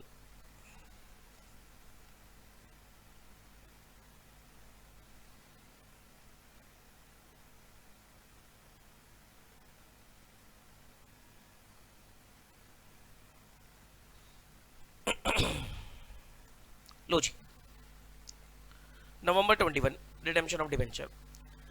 Jeet limited listed company, listed company दे रखी है, तो सर लिस्टेड कंपनी के केस में डीआरआर नहीं बनता, ध्यान रखना, लिस्टेड कंपनी के केस में डीआरआर नहीं बनता है, डीआरआई होता है, डीआरआई बनेगा। Recently made a public issue in respect of the following information is available. Number of partly convertible debenture issued, 1 lakh उसने पार्टली कन्वर्टेबल डिबेंचर इशू करे, face value and issue price is 100 rupees per debenture. ठीक है जी। Convertible portion per debenture कितना है? 60% convertible portion है। Date of conversion क्या रहेगी? On the expiry of 6 month from the date of closing of the issue, that is date of conversion इन्होंने दे रखी है 31 अक्टूबर की। Date of closure of the subscription list 1 मई 2020 को, 1 मई को आपकी सब्सक्रिप्शन लिस्ट क्लोज हो जाएगी, मतलब एप्लीकेशन मनी वगैरह कलेक्ट हो जाएगी। अलॉटमेंट की डेट दे रखी है 1 June. Rate of interest on debenture रहेगा 15%, payable from the date of allotment, date of allotment से आप इंटरेस्ट की पेमेंट करनी स्टार्ट करोगे। Value of equity share for the purpose of conversion is 60 rupees, कि जो आप इक्विटी शेयर में कन्वर्ट करोगे वो 60 रुपए का शेयर आप इशू करोगे। जिसकी फेस वैल्यू है 10 रुपए, मतलब 50 रुपीज प्रीमियम हो गया। Under writing commission is 2%। Under writers को आपने अंडर राइटर के साथ एग्रीमेंट कर रखा है, यानी कि सारे शेयर आपके क्या हो जाएंगे, लिस्ट हो जाएंगे, जो बचेंगे वो अंडर राइटर को लेके जाने पड़ेंगे, 2% की आप उन्हें कमीशन भी दे दोगे। Number of debenture applied for is 75,000, मतलब पब्लिक ने डिबेंचर कितने अप्लाई करे 75,000 और आपने इशू कितने का निकाला था 1 लाख का, तो यानी कि जो 25,000 बचे हुए डिबेंचर है वो कौन लेके जाएगा, वो अंडर राइटर्स लेके जाएंगे। Interest payable on debenture half yearly on 30th September and 31st March. Interest on debenture की जो एंट्री डलेगी, इंटरेस्ट की पेमेंट होगी वो हर 6 महीने में होगी। 30th सितंबर को पहला इंटरेस्ट होगा, फिर 31st मार्च को आपका अगला इंटरेस्ट होगा। Right the relevant journal entry for all the transaction arising out of the above during the year ended 31st March 21 including cash and bank entries. करो जी, किस तरीके से क्वेश्चन होगा।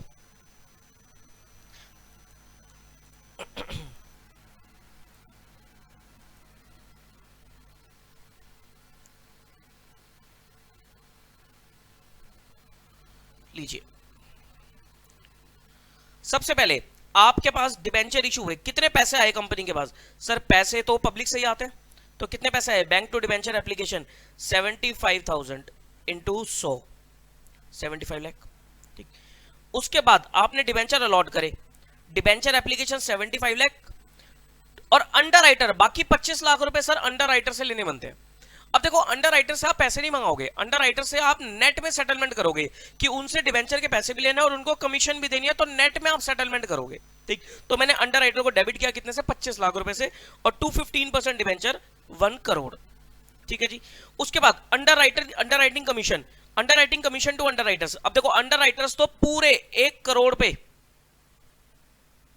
1 करोड़ का 2% वो कमीशन ले जाएंगे, क्योंकि भाई उन्होंने तो पूरा ही डिबेंचर को अलॉट कराया ना, भले ही 25 लाख उन्होंने खुद ले लिए, लेकिन उन्होंने तो कंपनी के सारे डिबेंचर अलॉट करा दिए, तो वो पूरे डिबेंचर पे कमीशन लेंगे। ऐसा ही अंडर राइटिंग का एग्रीमेंट रहता है, तो 2 लाख की उनकी कमीशन बनती है। अब नेट में क्या होगा, 25 लाख रुपए कंपनी को अंडर राइटर से लेने हैं और 2 लाख की कमीशन देनी है, तो नेट में कंपनी क्या करेगी, अंडर राइटर से 23 लाख रुपीज ले लेगी, ठीक है जी। 1 जून को ये सारी एंट्री होगी। अब 1 जून को ही आप क्या करोगे, डीआरआई बना दो। अगर ये अनलिस्टेड कंपनी होती other than AIFI, banking company, HFC, NBFC, तो हम डीआरआर भी बनाते। कितना डीआरआर बनाते, 10% का बनाते, लेकिन क्योंकि ये लिस्टेड कंपनी है तो डीआरआर नहीं बनेगा, डीआरआई होगा, debenture redemption reserve investment, DRI to bank. आपने इन्वेस्टमेंट कर दी 1 जून को, कितनी इन्वेस्टमेंट होती है कि 1 करोड़ की आपकी डिबेंचर थी, उसका 15% is the rate of investment into 40%। 40% क्यों बोला, क्योंकि सर 60% तो कन्वर्ट हो जाएंगे। कन्वर्टिबल डिबेंचर्स जो होते हैं उनके ऊपर ना तो डीआरआर होता ना डीआरआई होता, जो भी डिबेंचर्स आपके कैश में रिडीम होने हैं उनके ऊपर ही आपका डीआरआर और डीआरआई होता है, ठीक। तो यहां पर 40% आपकी कैश में रिडेम्पशन होनी है, तो 40% यानी कि 1 करोड़ का 40% का 15% आप क्या बनाओगे, डीआरआई बना दोगे, 6 लाख का डीआरआई हो गया। अगर ये डीआरआर भी होता, अगर डीआरआर भी होता तो क्या होता, 1 करोड़ के 40% का 10%, तो ये हो जाता कुछ 4 लाख रुपए का डीआरआर होता, ठीक। उसकी एंट्री क्या चलती है डीआरआर की, PNL account debit to DRR, PNL account debit to DRR, ठीक है जी, ओके। तो 1 जून को ये आपकी डीआरआई की एंट्री आ गई। अब 30th सितंबर को कंपनी इंटरेस्ट पे करेगी। इंटरेस्ट कितना होगा, 1 करोड़ पे 15%, 15% डिवेंचर्स, 15% रेट ऑफ इंटरेस्ट है 4 महीने का। 4 महीने क्यों, क्योंकि सर 1 जून से 30 सितंबर तक 4 महीने बनते हैं, ठीक है जी।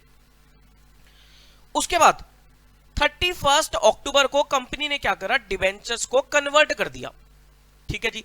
कितना परसेंट डिवेंचर कन्वर्ट हो गए, 60%। तो 1 करोड़ का 60%, 60 लाख के डिवेंचर आपके कन्वर्ट हो गए, तो 15% डिवेंचर डेबिट 60 लाख। शेयर्स में कन्वर्ट हो गए तो आप कितना बोलोगे सर, 60 लाख डिवाइडेड बाय एक शेयर कितने का लगाया था कंपनी ने, 60 रुपीज का लगाया था, तो कितने शेयर इशू करने पड़े, 1 लाख शेयर इशू करे कंपनी ने, 1 लाख शेयर इशू कर दिए, ठीक। To equity share capital 1 lakh into 10 और 50 रुपीज का प्रीमियम था, 1 लाख इंटू 50, ये प्रीमियम आ गया आपका, ठीक है जी। तो conversion of 60% debenture into share of 60 each with a fees value of 10, ठीक। और लास्ट में आपकी डिवेंचर इंटरेस्ट की 31 मार्च को जो डिवेंचर इंटरेस्ट है उसकी एंट्री डलेगी। उसकी एंट्री के लिए सर आप देखो कैसे होगा, 1 करोड़ का जो डिवेंचर था, 1 करोड़ के जो डिवेंचर थे इसका 15%, कितने महीने का? देखो ये 1 करोड़ के डिबेंचर पे आप 30 सितंबर तक तो इंटरेस्ट पे कर चुके, 31 अक्टूबर को उसमें से कन्वर्ट हुए तो 1 महीने का तो इस पे जाएगा। ठीक, अब उसके बाद क्या हुआ, 31 अक्टूबर को आपके 60 लाख के डिबेंचर कन्वर्ट हो गए, तो बचे कितने? 40 लाख।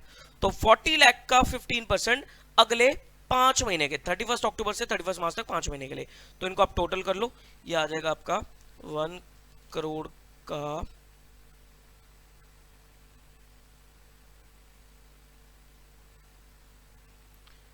15% डिवाइडेड बाय 12, 125 तो ये आ गया, और 40 लाख का 15% इंटू 5/12 250 ये आ गया, तो टोटल हो गया आपका 375। ठीक है जी, ये देखो मैच हो गया हमारा 375 का इंटरेस्ट। ठीक, यहां पर इसने इंटरेस्ट की कैलकुलेशन भी दे रखी है। ठीक, मैंने अलग तरीके से करी है, यहां पर अलग तरीके से करी है, तो कोई ऐसी दिक्कत वाली बात नहीं है। वो ये कहता है कि 40 लाख पे 6 महीने का पूरा लगा दो और 60 लाख पे 1 महीने का लगा दो। मैंने ऐसे किया कि भाई 1 करोड़ पे 1 महीने का, फिर उसमें 60 लाख तो चले गए, तो 40 लाख पे 5 महीने का। ओके, तो ये आपका क्वेश्चन था नवंबर 21। ये अच्छा क्वेश्चन है, स्टडी मैट में भी ऐसा क्वेश्चन।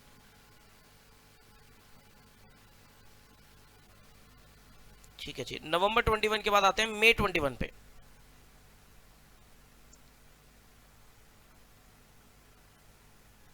Question number 8।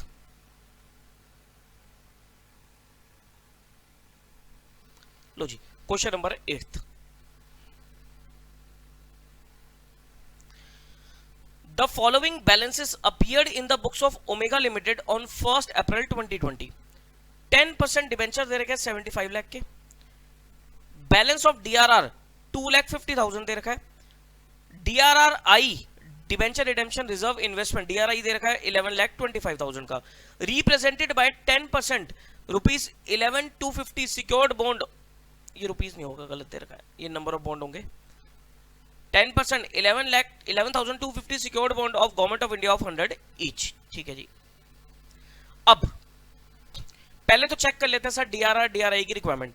75 लाख का 10% डीआरआर होना चाहिए, तो डीआरआर तो कम है, तो आपको 5 लाख का डीआरआर और बनाना पड़ेगा, बना लेंगे। डीआरआई होना चाहिए 75 लाख का 15%, 75 लाख का 15%, तो ये पूरा है 1125। डीआरआई की रिक्वायरमेंट पूरी है, डीआरआर कम है, वो बनाना पड़ेगा।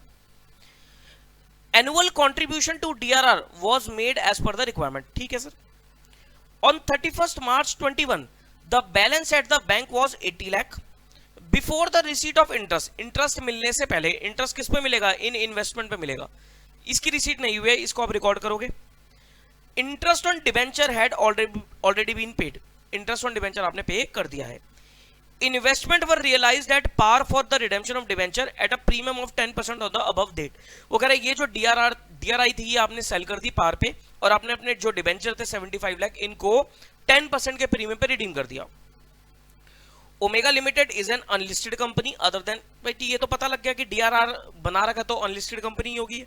You are required to prepare DRR account, DRI account and bank account in the books of Omega Limited. ठीक है, आपको 3 अकाउंट बनाने हैं, DRR DRI और बैंक अकाउंट बनाना है।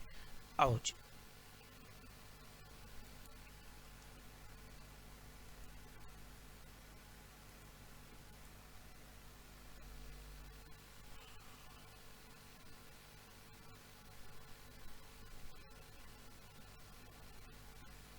लो जी, DRR अकाउंट ओपनिंग बैलेंस डाला सबसे पहले आपने 1 अप्रैल 2020 को, बाय बैलेंस BD 250।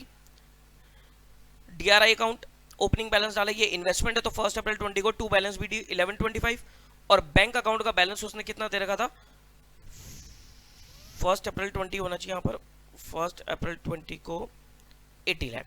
ठीक है जी, नाउ अब क्या था सर, हमारी DRR की रिक्वायरमेंट पूरी नहीं थी तो DRR बना दिया हमने बाय PNL अकाउंट, 5 लाख का हमने DRR बना दिया। नोट में क्या दे रहा है वो, calculation DRR before redemption 75 lakh का 10% होना चाहिए 750, अवेलेबल बैलेंस है 250, तो DRR रिक्वायर्ड इज 5 लाख। तो 5 लाख का आपने DRR बनाया। DRR बनाने की एंट्री क्या होती थी, PNL टू DRR, तो बाय PNL करके 5 लाख रुपए का आपने DRR बना दिया। ठीक, ओके। अब वो कह रहा था कि आपने receipt from the investment record नहीं करी है, तो आप इन्वेस्टमेंट की रिसीट को रिकॉर्ड करोगे तो इंटरेस्ट मिलेगा आपको, तो एंट्री क्या डलेगी, bank account debit to interest on DRI 11,25,000 का 10% था, तो 11,500 का आपको इंटरेस्ट मिल गया।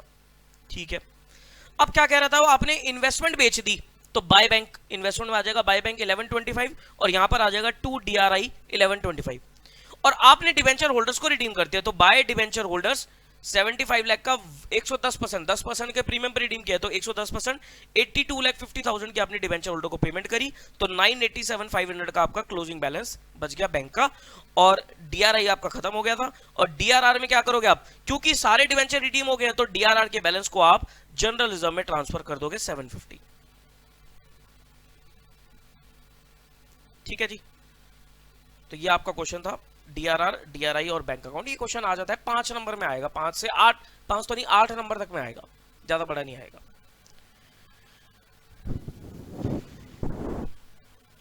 नेक्स्ट नवंबर 20,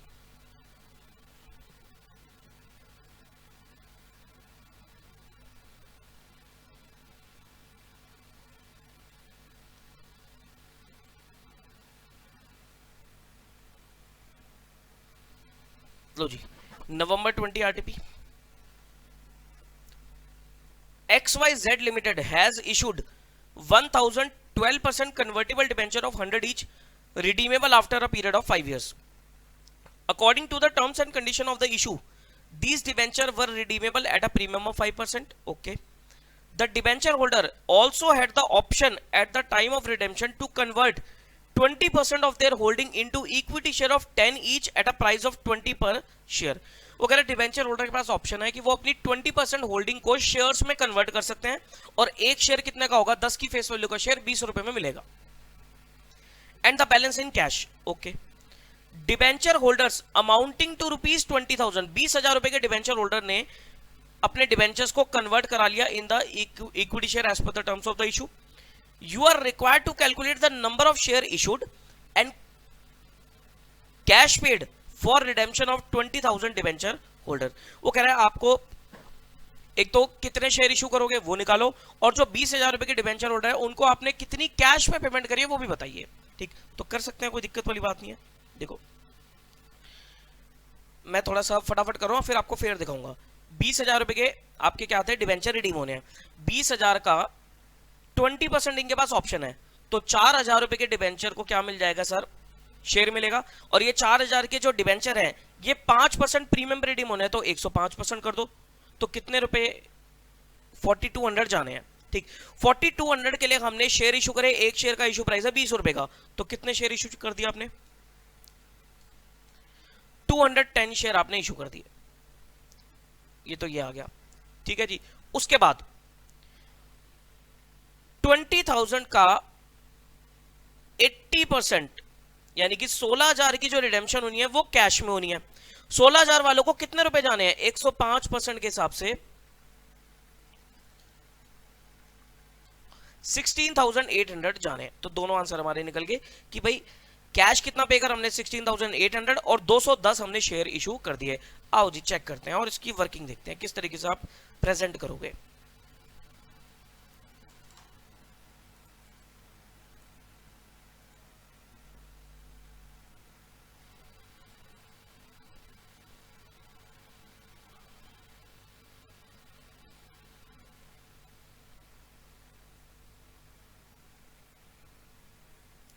देखो जी, थोड़ी सी इस तरीके से आप वर्किंग बना देना। Debenture holder opted for conversion, 20,000 divided by 100, 20,000 rupees थे, 100 रुपए का एक डिवेंचर था, तो 200 डिवेंचर्स ने, नंबर ऑफ डिवेंचर, कितने डिवेंचर होल्डर ने, 200 डिवेंचर्स के डिवेंचर होल्डर ने कन्वर्जन ऑप्शन लिया। ऑप्शन फॉर कन्वर्जन कितना है, 20% कन्वर्ट होगा, तो number of debenture to be converted, कितने डिवेंचर कन्वर्ट होंगे, 40 डिवेंचर्स शेयर्स में कन्वर्ट हो जाएंगे। रिडेम्पशन वैल्यू क्या है इन 40 डिवेंचर की, एट 5% प्रीमियम, यह आ जाएगा आपका 40 into 105, 40 into 105 that is 4200 is your redemption value. ठीक, equity share of ₹10 each issued on conversion, तो देखो इक्विटी शेयर कितने इशू होगा, 4200 डिवाइडेड बाय इशू प्राइस 20, यानी कि 210 शेयर आपके इशू हो जाएंगे, यही मैंने निकाला था। Calculation of cash to be paid, number of debenture है 200, number of debenture to be converted into shares 40, तो कितने डिवेंचर आपके बच गए, 160 को आप कैश पे करोगे। तो रिडेम्पशन वैल्यू क्या है 160 डिवेंचर की, 160 इंटू 105 दैट इज 16,800, इतना आप कैश पेमेंट करोगे। ठीक है जी। And last RTP is your May 20,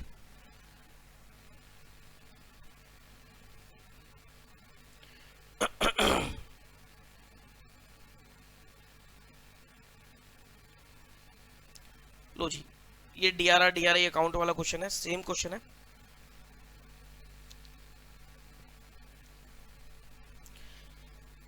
the following balances appeared in the books of Lakshya limited on 1 April 01।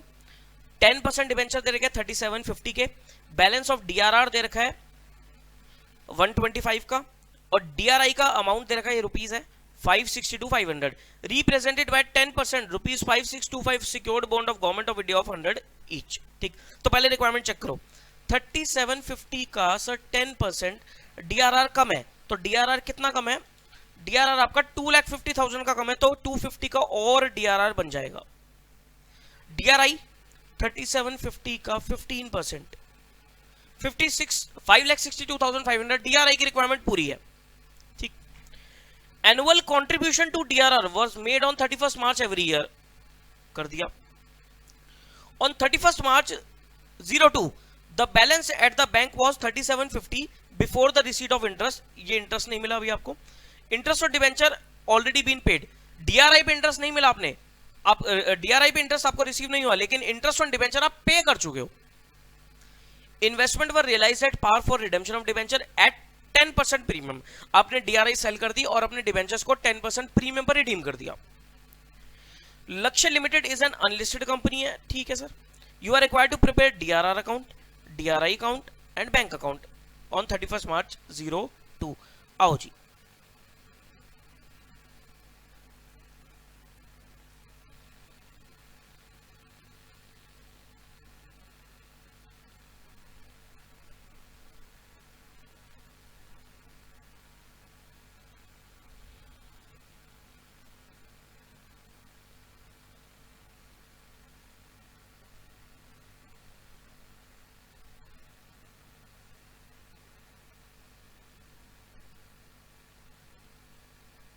लो जी, डीआरआर, डीआरआर का ओपनिंग बैलेंस कितना आपके पास 1 April 01 को बाय बैलेंस बीडी 125, आपने सेम डेट पे क्या करा सर, डीआरआर बना लिया, 250 का डीआरआर आपने बना लिया, ठीक है, छोड़ दो यहां पर।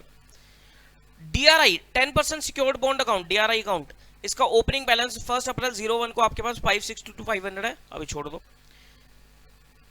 ये क्या आपका, ये है बैंक अकाउंट, बैंक अकाउंट का बैलेंस आपको 31 March 02 पे ओपनिंग बैलेंस दे रहेगा 3750 का। अब वो क्या कह रहा है, वो कह रहा है सर बैंक में रिसीट ऑफ इंटरेस्ट अभी आपने रिकॉर्ड नहीं करी है, तो इंटरेस्ट ऑन डीआरआई रिकॉर्ड कर लो, 562,500 का 10%, 56250 का आपको इंटरेस्ट ऑन डीआरआई मिल गया। अब आप ईयर एंड पे 31 March 02 पे डीआरआई सेल कर दिया आपने बाय बैंक 562,500, उतना ही पैसा आपके बैंक में आ गया टू डीआरआई 562,500। नाउ आपने डिबेंचर्स को रिडीम कर दिया, 37,50,000 के डिबेंचर थे 10% प्रीमियम पे, तो 110%, तो पेमेंट कितनी होगी 4125, तो बैंक का क्लोजिंग बैलेंस कितना बच गया 243750, और उधर जो डीआरआर था वो आपका जनरल रिजर्व में ट्रांसफर हो जाएगा 31 March 02 को, because all the debenture have been redeemed. ठीक है जी, तो ये आपके आरटीपी क्वेश्चन थे from the topic of redemption of debentures. अब हम आते हैं अपने पास्ट एग्जाम क्वेश्चंस पे। पास्ट एग्जाम क्वेश्चंस की अगर हम देखें तो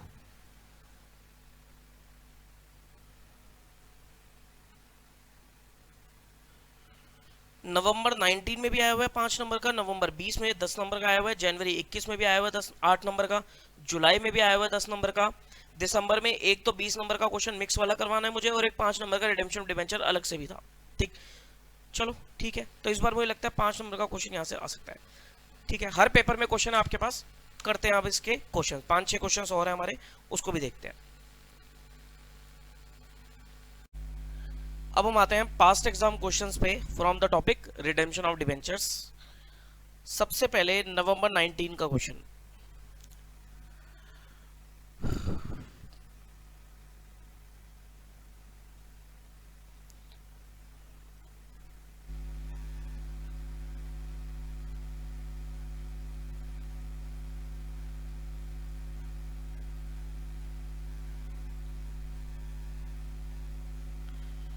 नवंबर 19 में आपके पास आएगा क्वेश्चन नंबर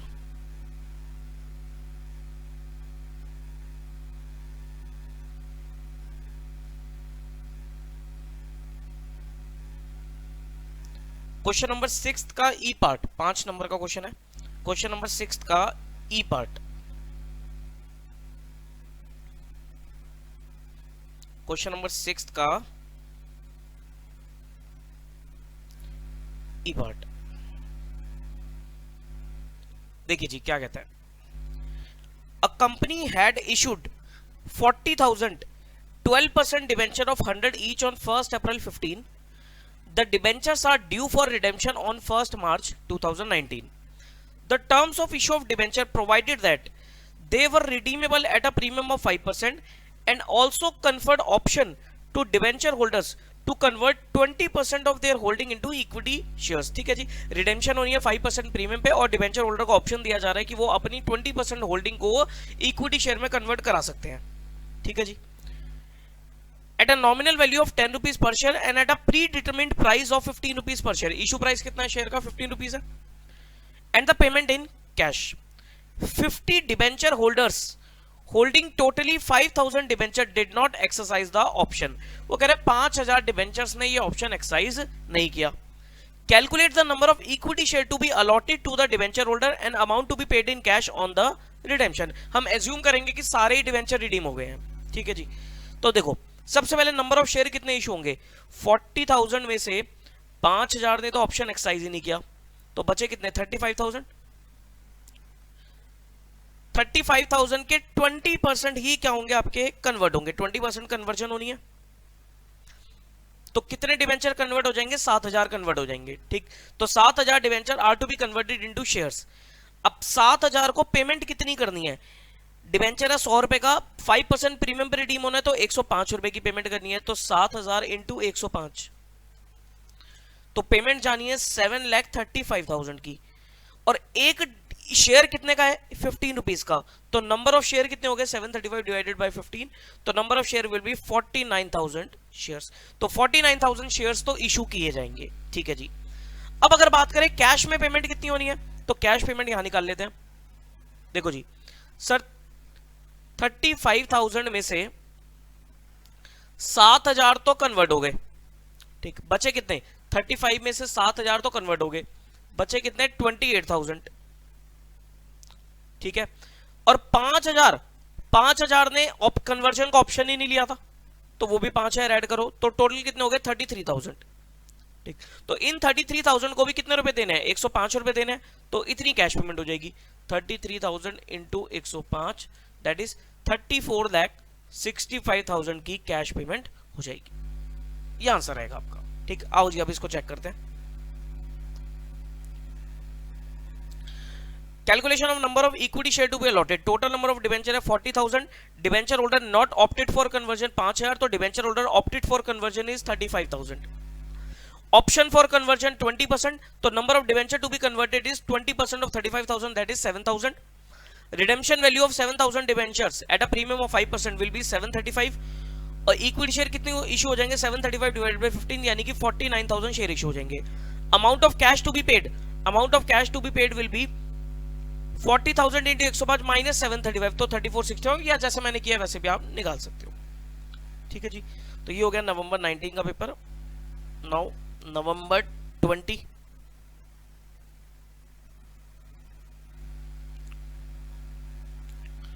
नवंबर 20 में क्वेश्चन कौन सा आया है?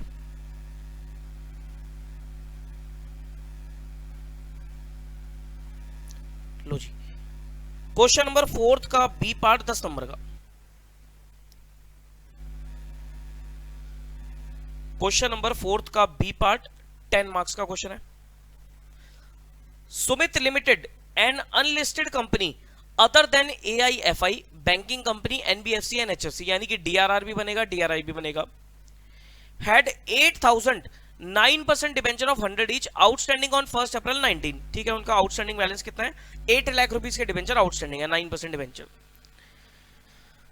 Redeemable on 31 March 2020। ठीक है जी। On 1 April 19 the following balances appeared in the books. Investment कर रखी है in 1000 7% secured government bond of 100 each, 1 lakh रुपए की इन्वेस्टमेंट करेंगे। देखो पूरी है या नहीं, 8 लाख का 15% होनी चाहिए, तो 8 लाख का 15%, सर 20,000 रुपए की इन्वेस्टमेंट कम कर रखी है तो आप 20,000 की DRI और करोगे। ठीक, DRR का बैलेंस दे रखा है 50,000, DRR होना कितना चाहिए था, 8 लाख का 10%, 10,000 होना चाहिए था, लेकिन बैलेंस है 50,000 का, तो 30,000 का DRR और बनेगा। ठीक है जी। Interest on investment is received yearly at the end of the financial year. ठीक है जी, इंटरेस्ट ऑन इन्वेस्टमेंट ईयरली मिलता है। 1000 own debenture were purchased on 30th March at an average price of 96.50 and cancelled on that date. Sir ये भी एक method of redemption of debenture है, open market operation, जहां पर आप अपने डिबेंचर मार्केट से परचेज करके कैंसिल कर देते हो। तो क्या कह रहा है, वो कह रहा है 1000 डिबेंचर आपने मार्केट से 96.50 पे परचेज कर लिए और उसे कैंसिल कर दिया, और उसे आपने कैंसिल कर दिया। On 31 March 2020 investments were realised at par and debenture were redeem. 31 March को आपने इन्वेस्टमेंट को बेच दिया और डिबेंचर को रिडीम कर दिया। You are required to write up the following accounts for the year 31 March 20। 9% debenture account बनेगा, DRR अकाउंट बनाना है, DRI अकाउंट बनाना है और ओन डिबेंचर्स अकाउंट बनाना है। ठीक है सर, नॉर्मल सा क्वेश्चन है ये, कोई दिक्कत वाली बात इसमें नहीं है।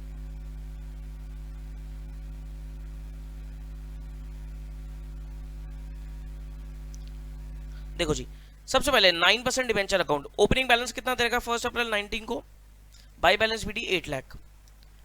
DRR अकाउंट 1 अप्रैल 19 को ओपनिंग बैलेंस है 50,000।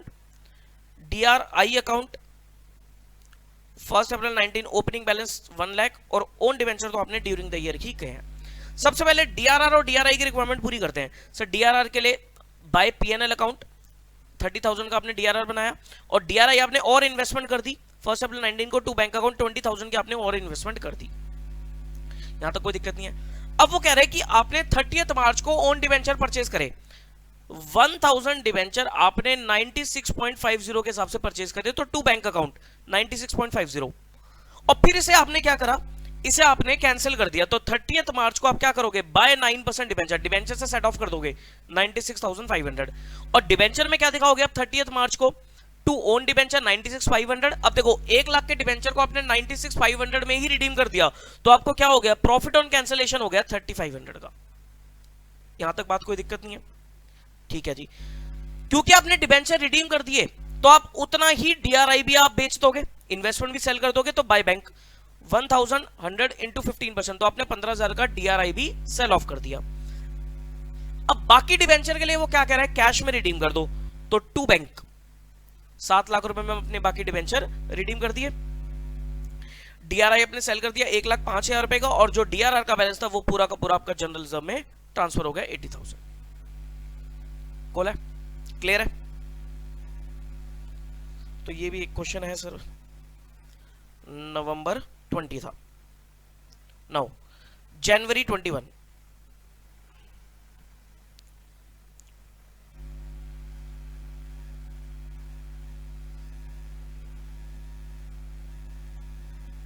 जनवरी 21 में आपके पास आएगा क्वेश्चन नंबर 4 का ए पार्ट। RTP में भी देखा था सर ऐसा ही क्वेश्चन, दोबारा देख लेते हैं। क्वेश्चन नंबर 4 का ए पार्ट 8 मार्क्स का, मैंने बताया था आपको सर 8 नंबर तक का आ सकता है question. During the year 1920 a company A limited, a listed company है, DRR नहीं बनेगा, made a public issue in respect of the following information is available. Number of partly convertible debenture issued 1 lakh, face value and issue price is 100 rupees per debenture, whole issue was underwritten by X Limited, underwriting करा रखी है। Convertible portion per debenture is 60%, date of conversion है on the expiry of 6 months from the date of closing of the issue, date of closing of the subscription list is 1st May 19, तो उसके 6 महीने बाद, तो ये आ जाएगी date आपकी conversion की 31 अक्टूबर 19। डेट ऑफ अलॉटमेंट है 1 June 19। Rate of interest on debenture है 15% per annum, payable from the date of allotment. Date of allotment से इंटरेस्ट की पेमेंट शुरू करोगे। Value of equity share for the purpose of conversion is 60 rupees, face value 10 रुपए। 10 रुपए का share 60 rupees के price पर आप इशू करोगे। अंडर राइटिंग कमीशन है 2%। Number of debenture applied for by the public is 80,000। Public ने 80,000 डिबेंचर को अप्लाई किया है, तो बाकी जो 20,000 डिबेंचर बच गए वो कौन लेके चला जाएगा? अंडर राइटर ले जाएंगे। Interest is payable on debenture half yearly on 30th September and 31st March each year. Pass relevant journal entry for all the transaction arising out of the above during the year 31 March 20, including cash and bank entries. करें, देखो जी, सबसे पहले आपने क्या करा था sir? Debenture आपने issue करे, 80,000 डिबेंचर के अगेंस्ट आपको 100 रुपए पैसे मिल गए, तो क्या एंट्री डलेगी? Bank to debenture application 80,000 into 100।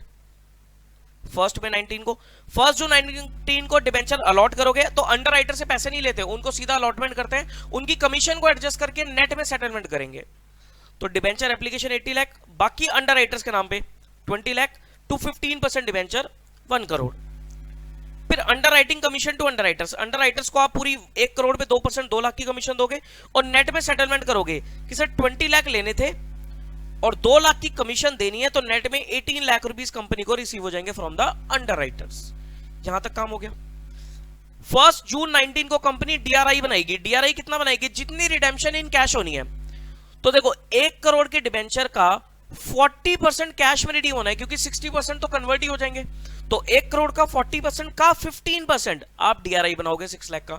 DRR इस क्वेश्चन में नहीं बनेगा। अगर अनलिस्टेड कंपनी होती तो 15% की जगह पर आप एक डीआरआर और बना देते, एडिशनल। डीआरआई तो बनता ही बनता, डीआरआर भी बनता आपका 10% के हिसाब से। नाउ 30th सितंबर को डिबेंचर इंटरेस्ट आएगा, debenture interest to bank 1 crore का 15% 4 महीने का। 4 महीने कब से कब तक? वो कहता है अलॉटमेंट से ले लेना। तो अलॉटमेंट है 1 जून, तो 1 जून 19 से लेकर 30th सितंबर 19 तक 4 महीने का इंटरेस्ट। ठीक, फिर आपने डिबेंचर को कन्वर्ट करा। आप देखो कन्वर्ट कैसे होगा? 1 करोड़ का 60% कन्वर्ट होना है, यानी कि 60 लाख कन्वर्ट होना है। एक शेयर कितने का है? 60 रुपीज का है, तो कितने शेयर इशू हो जाएंगे? 1 लाख शेयर इशू हो जाएंगे। तो 15% debenture debit 60 lakh to equity share capital 1 lakh into 10 and to security premium 1 lakh इंटू 50। ठीक है जी। और 31 मार्च को आपका डिबेंचर इंटरेस्ट टू बैंक आ जाएगा। इसकी कैलकुलेशन किस तरीके से होगी सर? इसकी कैलकुलेशन वही है, देखो जो 1 करोड़ के डिबेंचर थे 30 सितंबर तक तो आपने इंटरेस्ट पे कर दिया था, तो 1 करोड़ का 15% 31 अक्टूबर तक, 1 महीने का। फिर 31 अक्टूबर को आपने 60 लाख के डिबेंचर को कन्वर्ट कर दिया, तो बचे कितने? 40 लाख। फिर 40 लाख का 15% इंटू 5/12, तो ये आप टोटल करोगे तो आपका 375 आ जाएगा। ठीक है जी, ये वही आरटीपी जैसा क्वेश्चन है, आरटीपी वाला ही है मेरे ख्याल से, फिगर भी चेंज नहीं लग रही मुझे। ठीक, तो सेम क्वेश्चन है हमारा। क्लियर है? नेक्स्ट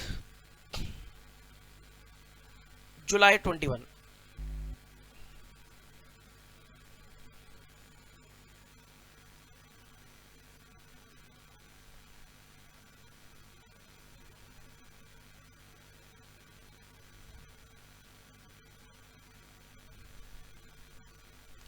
जुलाई 21 में आपके पास आएगा क्वेश्चन नंबर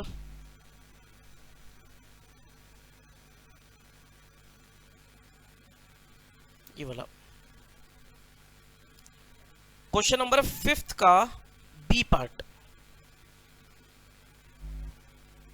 लो जी, सेम क्वेश्चन है, सेम क्वेश्चन है, पढ़ देता हूं लेकिन मैं सॉल्व नहीं कराऊंगा, ये आप खुद कर लेना। AB लिमिटेड लिस्टेड कंपनी है, recently made a public issue in respect of the following information is available. Number of partly convertible debenture है 8% debenture issued 3 lakh, face value in issue price है 100 rupees per debenture. Okay, convertible portion per debenture is 60%. Date of conversion है on the expiry of 7 months from the date of closing of the issue. 7 month लगा लो यहाँ से, 1 मई से 7 month कितने हो जाएंगे आपके? जून, जुलाई, अगस्त, सितंबर, अक्टूबर, नवंबर, दिसंबर, तो ये हो जाएगा 1 दिसंबर, यानी कि 30th नवंबर को आपके डिबेंचर कन्वर्ट होंगे। तो अब देखो थोड़ा सा चेंज कर लेना, थोड़ा चेंज कर लेना, वहां पर हो रही थी 31 अक्टूबर, यहाँ पर डेट ऑफ कन्वर्जन है 30th नवंबर है, ठीक। तो यानी कि जो आपके जो अपना इनिशियली जो डिबेंचर होंगे आई थिंक 3 करोड़ होंगे, तो 3 करोड़ का 8%, जब आप 31 मार्च का इंटरेस्ट निकालोगे तो 3 करोड़ का 8% 2 महीने का, उसके बाद 1 करोड़ 40% बचेंगे ना, तो 1 करोड़ 20 लाख का 8% अगले 4 महीने का, ठीक है जी, कर लोगे। डेट ऑफ अलॉटमेंट है 1 जून, रेट ऑफ इंटरेस्ट है 8% payable from the date of allotment, market value of equity share for the on the date of conversion is 60 rupees, face value 10 रुपए, अंडर राइटिंग कमीशन है 1% की। Public ने कितने debenture के लिए apply किया, 250 के, तो बाकी 50,000 डिवेंचर कौन ले जाएगा, अंडर राइटर ले जाएंगे। Interest payable on debenture half yearly on 30 September and 31 March, interest की कैलकुलेशन में 31 मार्च वाली देखनी पड़ेगी आपको। राइट द एंट्रीज दिस, तो अगर मैं 31 मार्च के इंटरेस्ट की कैलकुलेशन आपको करके दिखाऊं तो कैसे होगा, आई थिंक 3 करोड़ का अमाउंट है यहाँ पर, 3 करोड़ का 8%, तो 30th नवंबर तक, तो 30 सितंबर से नवंबर तक, यानी कि अक्टूबर नवंबर 2 महीने, तो 2 महीने का,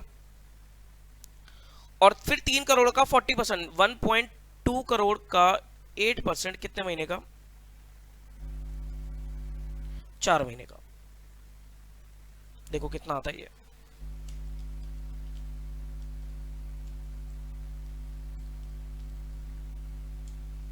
4 लाख तो ये आ रहा है,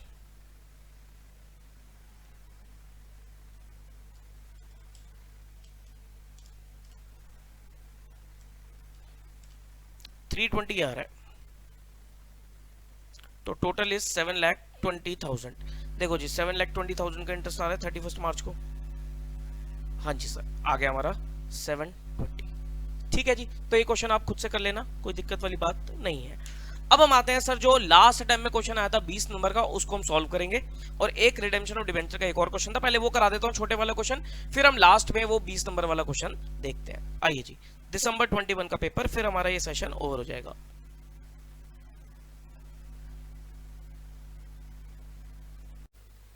आइए जी दिसंबर 21 वाला पेपर देखते हैं। इसमें आपके 2 क्वेश्चंस हैं, पहले एक डिबेंचर का क्वेश्चन देखते हैं, एक्सक्लूसिव डिबेंचर का क्वेश्चन, क्वेश्चन नंबर 6 का डी पार्ट, क्वेश्चन नंबर 6 का डी पार्ट आपका रिडेम्पशन ऑफ डिबेंचर के ऊपर है। कर चुके हम ये वाला क्वेश्चन, सेम टू सेम ही है। A company had issued 25,000 12% debenture of 100 each on 1st April 18. The debentures were due for redemption on 1st July 2020. ठीक है जी। The terms of the issue of debenture provided that they will be redeemable at a premium of 5%. ठीक है जी, 5% premium पे redeem होंगे, and also conferred option to convert 20% of their holding into equity share, nominal value 10 each at a price of 20 पर share. ठीक है, option दिया जा रहा है डिबेंचर होल्डर को कि वो अपनी 20% होल्डिंग को शेयर्स में कन्वर्ट करा सकते हैं, और एक शेयर का जो प्राइस रहेगा, इश्यू प्राइस रहेगा, वो 20 रुपीज रहेगा, नॉमिनल वैल्यू 10 रुपए है। Debenture holder holding 5,000 debenture did not exercise the option, मतलब 5,000 डिबेंचर्स ने ये ऑप्शन एक्सरसाइज नहीं किया, कन्वर्जन वाला ऑप्शन उन्होंने नहीं लिया, वो कैश लेना चाहते हैं। Calculate the number of equity share to be allotted to the debenture holder exercising the option to the maximum, कि मैक्सिमम हम कितने शेयर अलॉट कर सकते हैं उन्हें। देखो जी, टोटल डिबेंचर कितने हैं 25,000, इसमें से 5,000 ने तो ऑप्शन एक्सरसाइज नहीं किया, तो बचे कितने 20,000। ठीक है जी, तो 20,000 ऑप्शन एक्सरसाइज करेंगे, इसका उन्हें 20% ही कन्वर्जन मिलेगा, तो यानी कि 4,000 डिबेंचर ही कन्वर्ट हो सकते हैं, 4,000 डिबेंचर ही आपके शेयर में कन्वर्ट हो सकते हैं। अब 4,000 डिबेंचर पे पेमेंट कितनी करनी है, 5% प्रीमियम के हिसाब से 105 रुपए देने हैं, तो अमाउंट टू बी पेड कितना आया 4,000 इंटू 105, 4,000 इंटू 105, 4,20,000। ये रिडीमेबल वैल्यू आ गई। एक शेयर 20 रुपए का इशू होगा, तो 420 डिवाइडेड बाय 20 करोगे तो आपको कितने शेयर इशू करने पड़ेंगे, 21,000 शेयर इशू करने पड़ेंगे। ठीक है जी, आओ जी देखते हैं। Calculation of number of equity share to be allotted, total number of debenture 25,000 less debenture holders not opted for conversion 5,000, तो debenture holder opted for conversion will be 20,000। Option for conversion कितना है 20%, तो number of debenture to be converted is 4,000। Redemption value of 4000 debenture at a premium of 5% is 4000 into 105, that is 420. और equity share of rupees 10 issued on conversion 420 divided by 20 rupees का issue price है, तो 21,000 share आप issue करोगे। तो एक ये question था 5 नंबर का। और एक हमारे पास एक फुल फ्लेज क्वेश्चन है 20 मार्क्स का, जो कि बनेगा आपका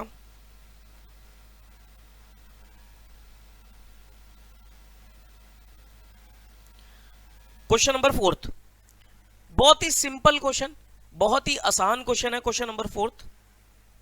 किस तरीके से, the following is the summarised balance sheet of R Limited on 31 March 21। ये बैलेंस शीट दे रखी है आपको।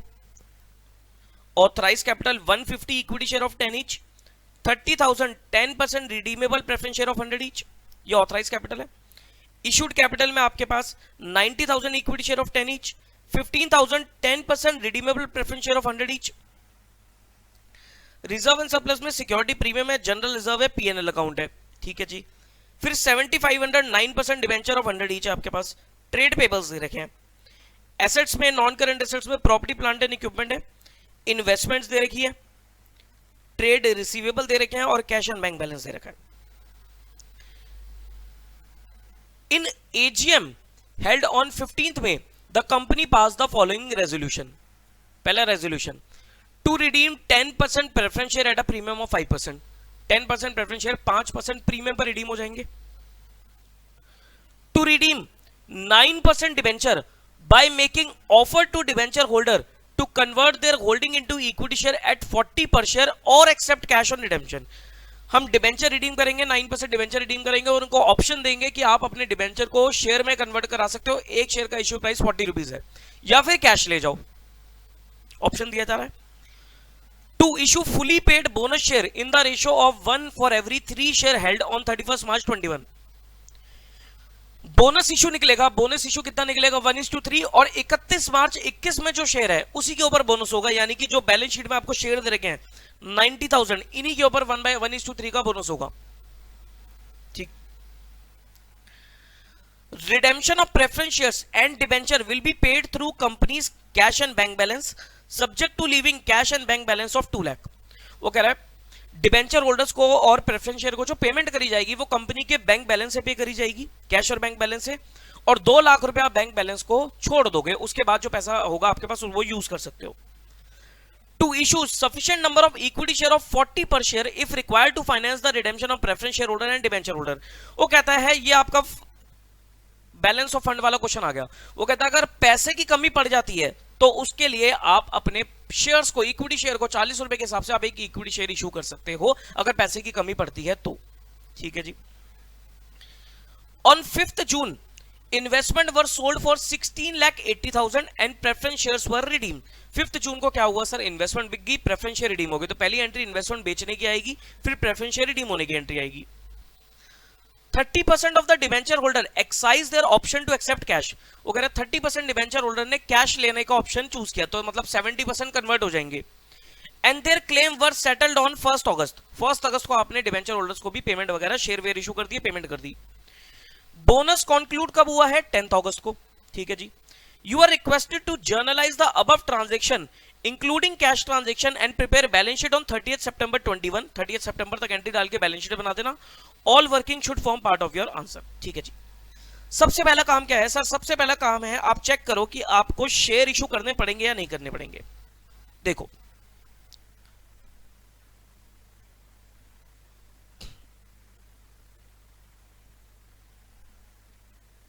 एक minute,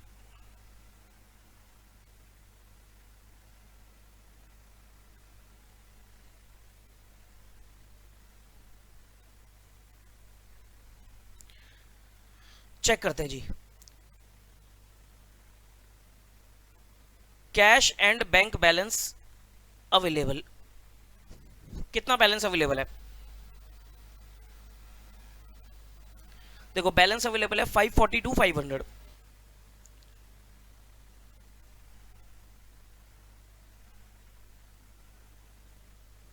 less balance to be retained, आपको रखना कितना है, 2 लाख रुपए रिटेन करते हैं। तो 342,500 रखना है आपको, ठीक, ओके। ऐड, अब देखो क्या कोई और तरीके से आपके पास पैसे आ रहे हैं, क्या किसी और तरीके से पैसे आ रहे हैं?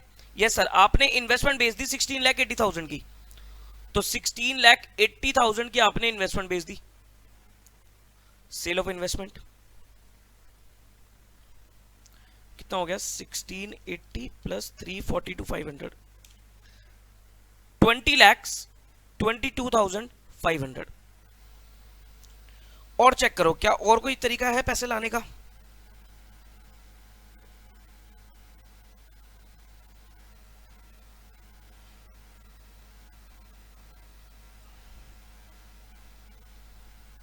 नहीं सर, और कोई तरीका आपके पास नहीं है। अब देखते हैं कि हमारे पास पैसा कितना है। अब देखो पैसे की रिक्वायरमेंट कितनी है, less payment to preference share holder को पेमेंट कितनी करनी है? देखो प्रेफरेंस शेयर होल्डर को पेमेंट कितनी करनी है सर? प्रेफरेंस शेयर होल्डर आपके रिडीम होंगे 5% प्रीमियम पे, तो प्रेफरेंस शेयर होल्डर्स आपके प्रेफरेंस शेयर्स है कितने? 15 लाख, तो 15 लाख का 105%, 105%, तो 15,75,000 less payment to debenture holders. Sir debenture holder को पेमेंट कितनी करोगे आप? डिवेंचर्स में क्या कह रहा था, आपके पास 7,500 डिवेंचर्स हैं, उसमें से वो कह रहा था 30% debenture holder exercise their option to accept cash, तो 7,500 इंटू 100 का 30% ये तो कैश चला जाएगा, प्लस 7,500 इंटू 100। अब आप रिडेम्पशन कब कर रहे हो? सर आप रिडेम्पशन कर रहे हो 1 अगस्त को, ठीक, तो 1 अगस्त तक आप डिवेंचर होल्डर को उनका इंटरेस्ट भी पे करोगे, तो 7,500 इंटू 100 का कितना परसेंट है? 9%। कितने महीने का इंटरेस्ट हो गया? अप्रैल मई जून जुलाई, 4 महीने का इंटरेस्ट हो गया। कितना आ गया ये?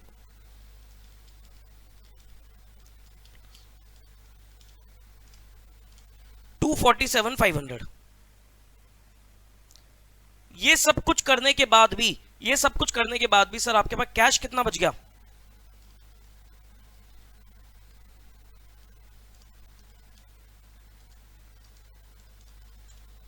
2 लाख रुपए बच गया, ठीक, यानी कि आपके पास सफिशिएंट कैश है और आपको शेयर इशू करने की रिक्वायरमेंट नहीं है, पैसा बच गया ना आपके पास भाई। 20,22,500 आपके पास था, उसमें से इतनी पेमेंट करनी है, तो ये पेमेंट आराम से हो जाएगी। तो यानी कि you need not to issue any fresh equity share.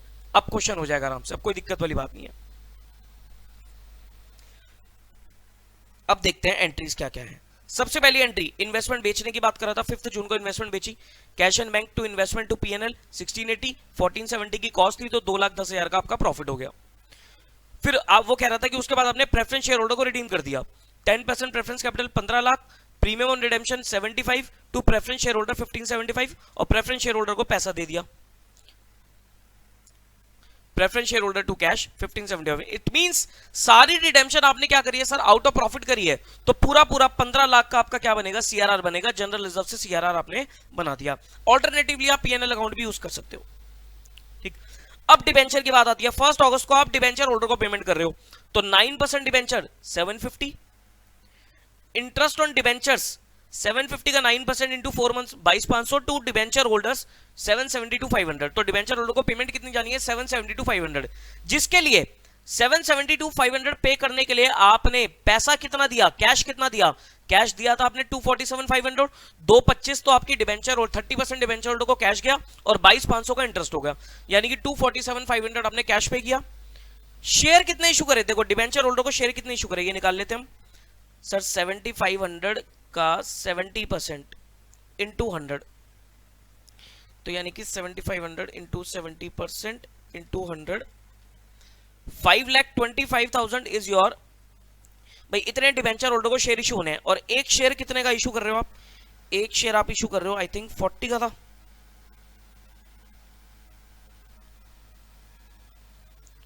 Yes sir 40 rupees का एक शेयर इशू कर रहे हो आप, तो डिवाइडेड बाय 40, तो आपने 13125 शेयर्स इशू कर दिए। ठीक, तो 13125 इंटू 10 ये इक्विटी शेयर कैपिटल आ गई और 30 रुपीज का सिक्योरिटी प्रीमियम आ गया। ठीक है जी। 10th अगस्त को आपने क्या करा सर, सीआरआर से बोनस इशू निकाला। बोनस के लिए क्या कह रहा था, बोनस के लिए कह रहा था कि भाई जो भी आपके एग्जिस्टिंग शेयर है 90,000, 31 मार्च को 90,000 शेयर है, उसका 1/3 यानी कि 30,000 ये आपके बोनस शेयर हो गए इंटू 10, तो 3 लाख की आपकी बोनस निकली, 3 लाख का आपका बोनस आएगा। तो CRR to bonus to share holder 3 lakh, then bonus to share holder to equity share capital 3 lakh. ठीक, उसके बाद आपका premium on redemption of preference shares था, इसको आप राइट ऑफ करोगे, जनरल रिजर्व से राइट ऑफ कर दो। ऑल्टरनेटिवली आप सिक्योरिटी प्रीमियम भी यूज कर सकते हो। सिक्योरिटी प्रीमियम हमारे पास 3,93,000 आ गया था, तो सिक्योरिटी प्रीमियम भी यूज कर सकते हो। लेकिन यहां पर इसने नोट दिया है कि इस कंपनी सेक्शन 133 को फॉलो कर रही है और वो एएस फॉलो कर रही है, तो वो सिक्योरिटी प्रीमियम को premium on redemption of preference share के लिए यूज नहीं कर सकती। ठीक है जी, तो प्रीमियम ऑन रिडेम्पशन हमने जनरल रिजर्व से राइट ऑफ कर दिया। और लास्ट की एंट्री आपकी क्या होगी, PNL account to interest on debenture 22,500 interest भी हमने राइट ऑफ कर दिया। ठीक, ये सारी एंट्री होगी। और वो कह रहा था बैलेंस शीट बना दो। बैलेंस शीट में शेयर कैपिटल में क्या आएगा, नोट नंबर 1 में देखते हैं। Share capital authorised 150 equity share of 10 each 15 lakh. हालांकि यहां पर ऑथराइज में आपको प्रेफरेंस शेयर नहीं दिखानी चाहिए क्योंकि वो खत्म ही हो गई है। इशूड कैपिटल देखो क्या आएगा 133,125, कैसे निकाला, 90,000 तो पहले से थे, 13125 हमने डिबेंचर होल्डर के लिए शेयर इशू करे थे, उनको शेयर दिए थे, और 30,000 का बोनस है। ठीक है जी, तो ये आपके क्या हो गए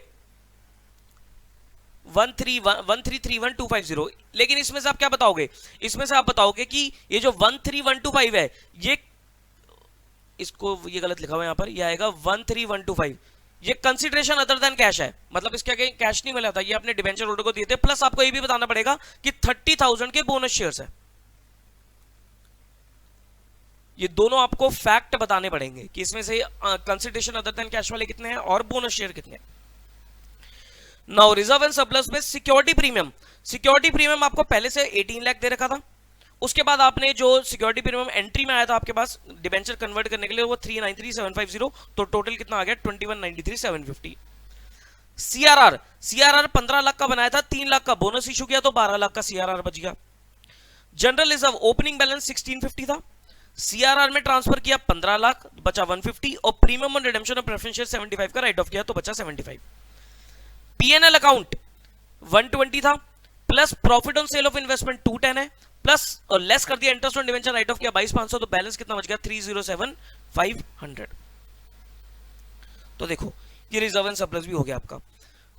उसके बाद आपके डिवेंचर खत्म हो गए तो सिर्फ ट्रेड पेबल आएगा 212,500, non current asset property plant equipment कोई चेंज नहीं, ट्रेड रिसीवेबल कोई चेंज नहीं। कैश एंड बैंक बैलेंस में चेंज आया, देखो कैश एंड बैंक बैलेंस तो हमने वैसे ही निकाल लिया था, कितना कैश एंड बैंक बैलेंस बच गया था, अभी हमने वर्किंग करी थी, देखो 2 लाख तो ये था और 2 लाख हमने पहले रिटेन कर लिया था, टोटल कितना कैश एंड बैंक बैलेंस बच गया 4 लाख रुपए बन गया। ठीक है जी, अब देखो यहां पर ये किस तरीके से कैलकुलेट कर रहा है ये भी मैं आपको दिखा देता हूं। इसका वर्किंग नोट कुछ इस तरीके का है, कैश एंड बैंक बैलेंस का balance as per balance sheet 542, realisation on sale of investment 1680, तो टोटल पैसा कितना आ गया 222,500, paid to preference share holder 1575, paid to debenture holders 247,500, तो बैलेंस कितना बच गया 4 लाख रुपए बच गया। लेकिन जो मैंने वर्किंग करी है वो भी परफेक्टली फाइन है, ये आपने बता दिया कि शेयर कितने इशू करें, तो ये सारी वर्किंग आपको करके दिखानी पड़ेगी तभी आपको पूरे 20 नंबर मिलेंगे। ठीक है जी, बाकी मेरे हिसाब से सर 20 नंबर के लिए बहुत आसान क्वेश्चन था, ये बेहद आसान क्वेश्चन था, बहुत सारे बच्चों का ठीक भी हुआ होगा और बहुत सारे बच्चों ने गड़बड़ी करी भी होगी। जनरली क्या होता है कि यहाँ पर लिखा है ना कि मिनिमम शेयर कितने इशू करने हैं, अब क्वेश्चन में शेयर आ नहीं रहे, क्वेश्चन में आ रहा है कि भाई शेयर इशू होंगे नहीं क्योंकि पैसा अवेलेबल पूरा है, तो बच्चे कंफ्यूज हो जाते हैं यहाँ पर कि सर शेयर तो इशू हो नहीं रहे, तो ये कहीं गड़बड़ी तो नहीं कर रहे। गाइस जो आप करते हो ना, आपको उसके ऊपर कॉन्फिडेंस रखना चाहिए आपको अपने ऊपर कि जो मैं चीज कर रहा हूँ वो कॉन्फिडेंटली करो। अगर आपको कोई अटपटी सी चीज लगती है तो आपको घबराना नहीं है कि ऐसा क्यों हो रहा है, हो सकता है क्वेश्चन में ऐसा हो। ठीक, तो आप जब भी सॉल्यूशन कर रहे हो तो बिल्कुल कॉन्सेंट्रेशन से, माइंड फ्रेश करके, रिलैक्स करके और कॉन्फिडेंट होकर आपको सॉल्यूशन करना है। घबराना नहीं है कि भाई ये कैसी फिगर आ रही है, वो कैसी फिगर आ रही है। जितना आप टेंशन फ्री होकर काम करोगे ना, उतना आपका क्वेश्चन ठीक हो जाएगा। तो टेंशन नहीं लेनी बिल्कुल भी, हंसते खेलते आपको क्वेश्चन करना है। ठीक है जी, चलिए फिर तो ये हमारे सर 2 चैप्टर डिस्कस हो गए, redemption of preference share and redemption of debenture. I hope आपको अच्छे से क्लियर हुआ होगा। नाउ अगली वीडियो में मैं आपको कराऊंगा sir final account of companies, ठीक है, वो भी एक अकेला अपने आप में 10 से 20 नंबर तक रेंज करता है फाइनल अकाउंट ऑफ कंपनीज, तो वो हम कवर करेंगे। फाइनल अकाउंट करेंगे, देन कैश फ्लो स्टेटमेंट करेंगे, उसके बाद आपका मेरे ख्याल से फिर तो इनकम्प्लीट रिकॉर्ड बचेगा वो कर लेंगे, डिपार्टमेंटल ब्रांच। 5 चैप्टर है, 5 वीडियोस आपको मिलेंगी, ठीक है जी। चलिए फिर मिलेंगे अगली वीडियो में, till then take care of yourself, bye bye.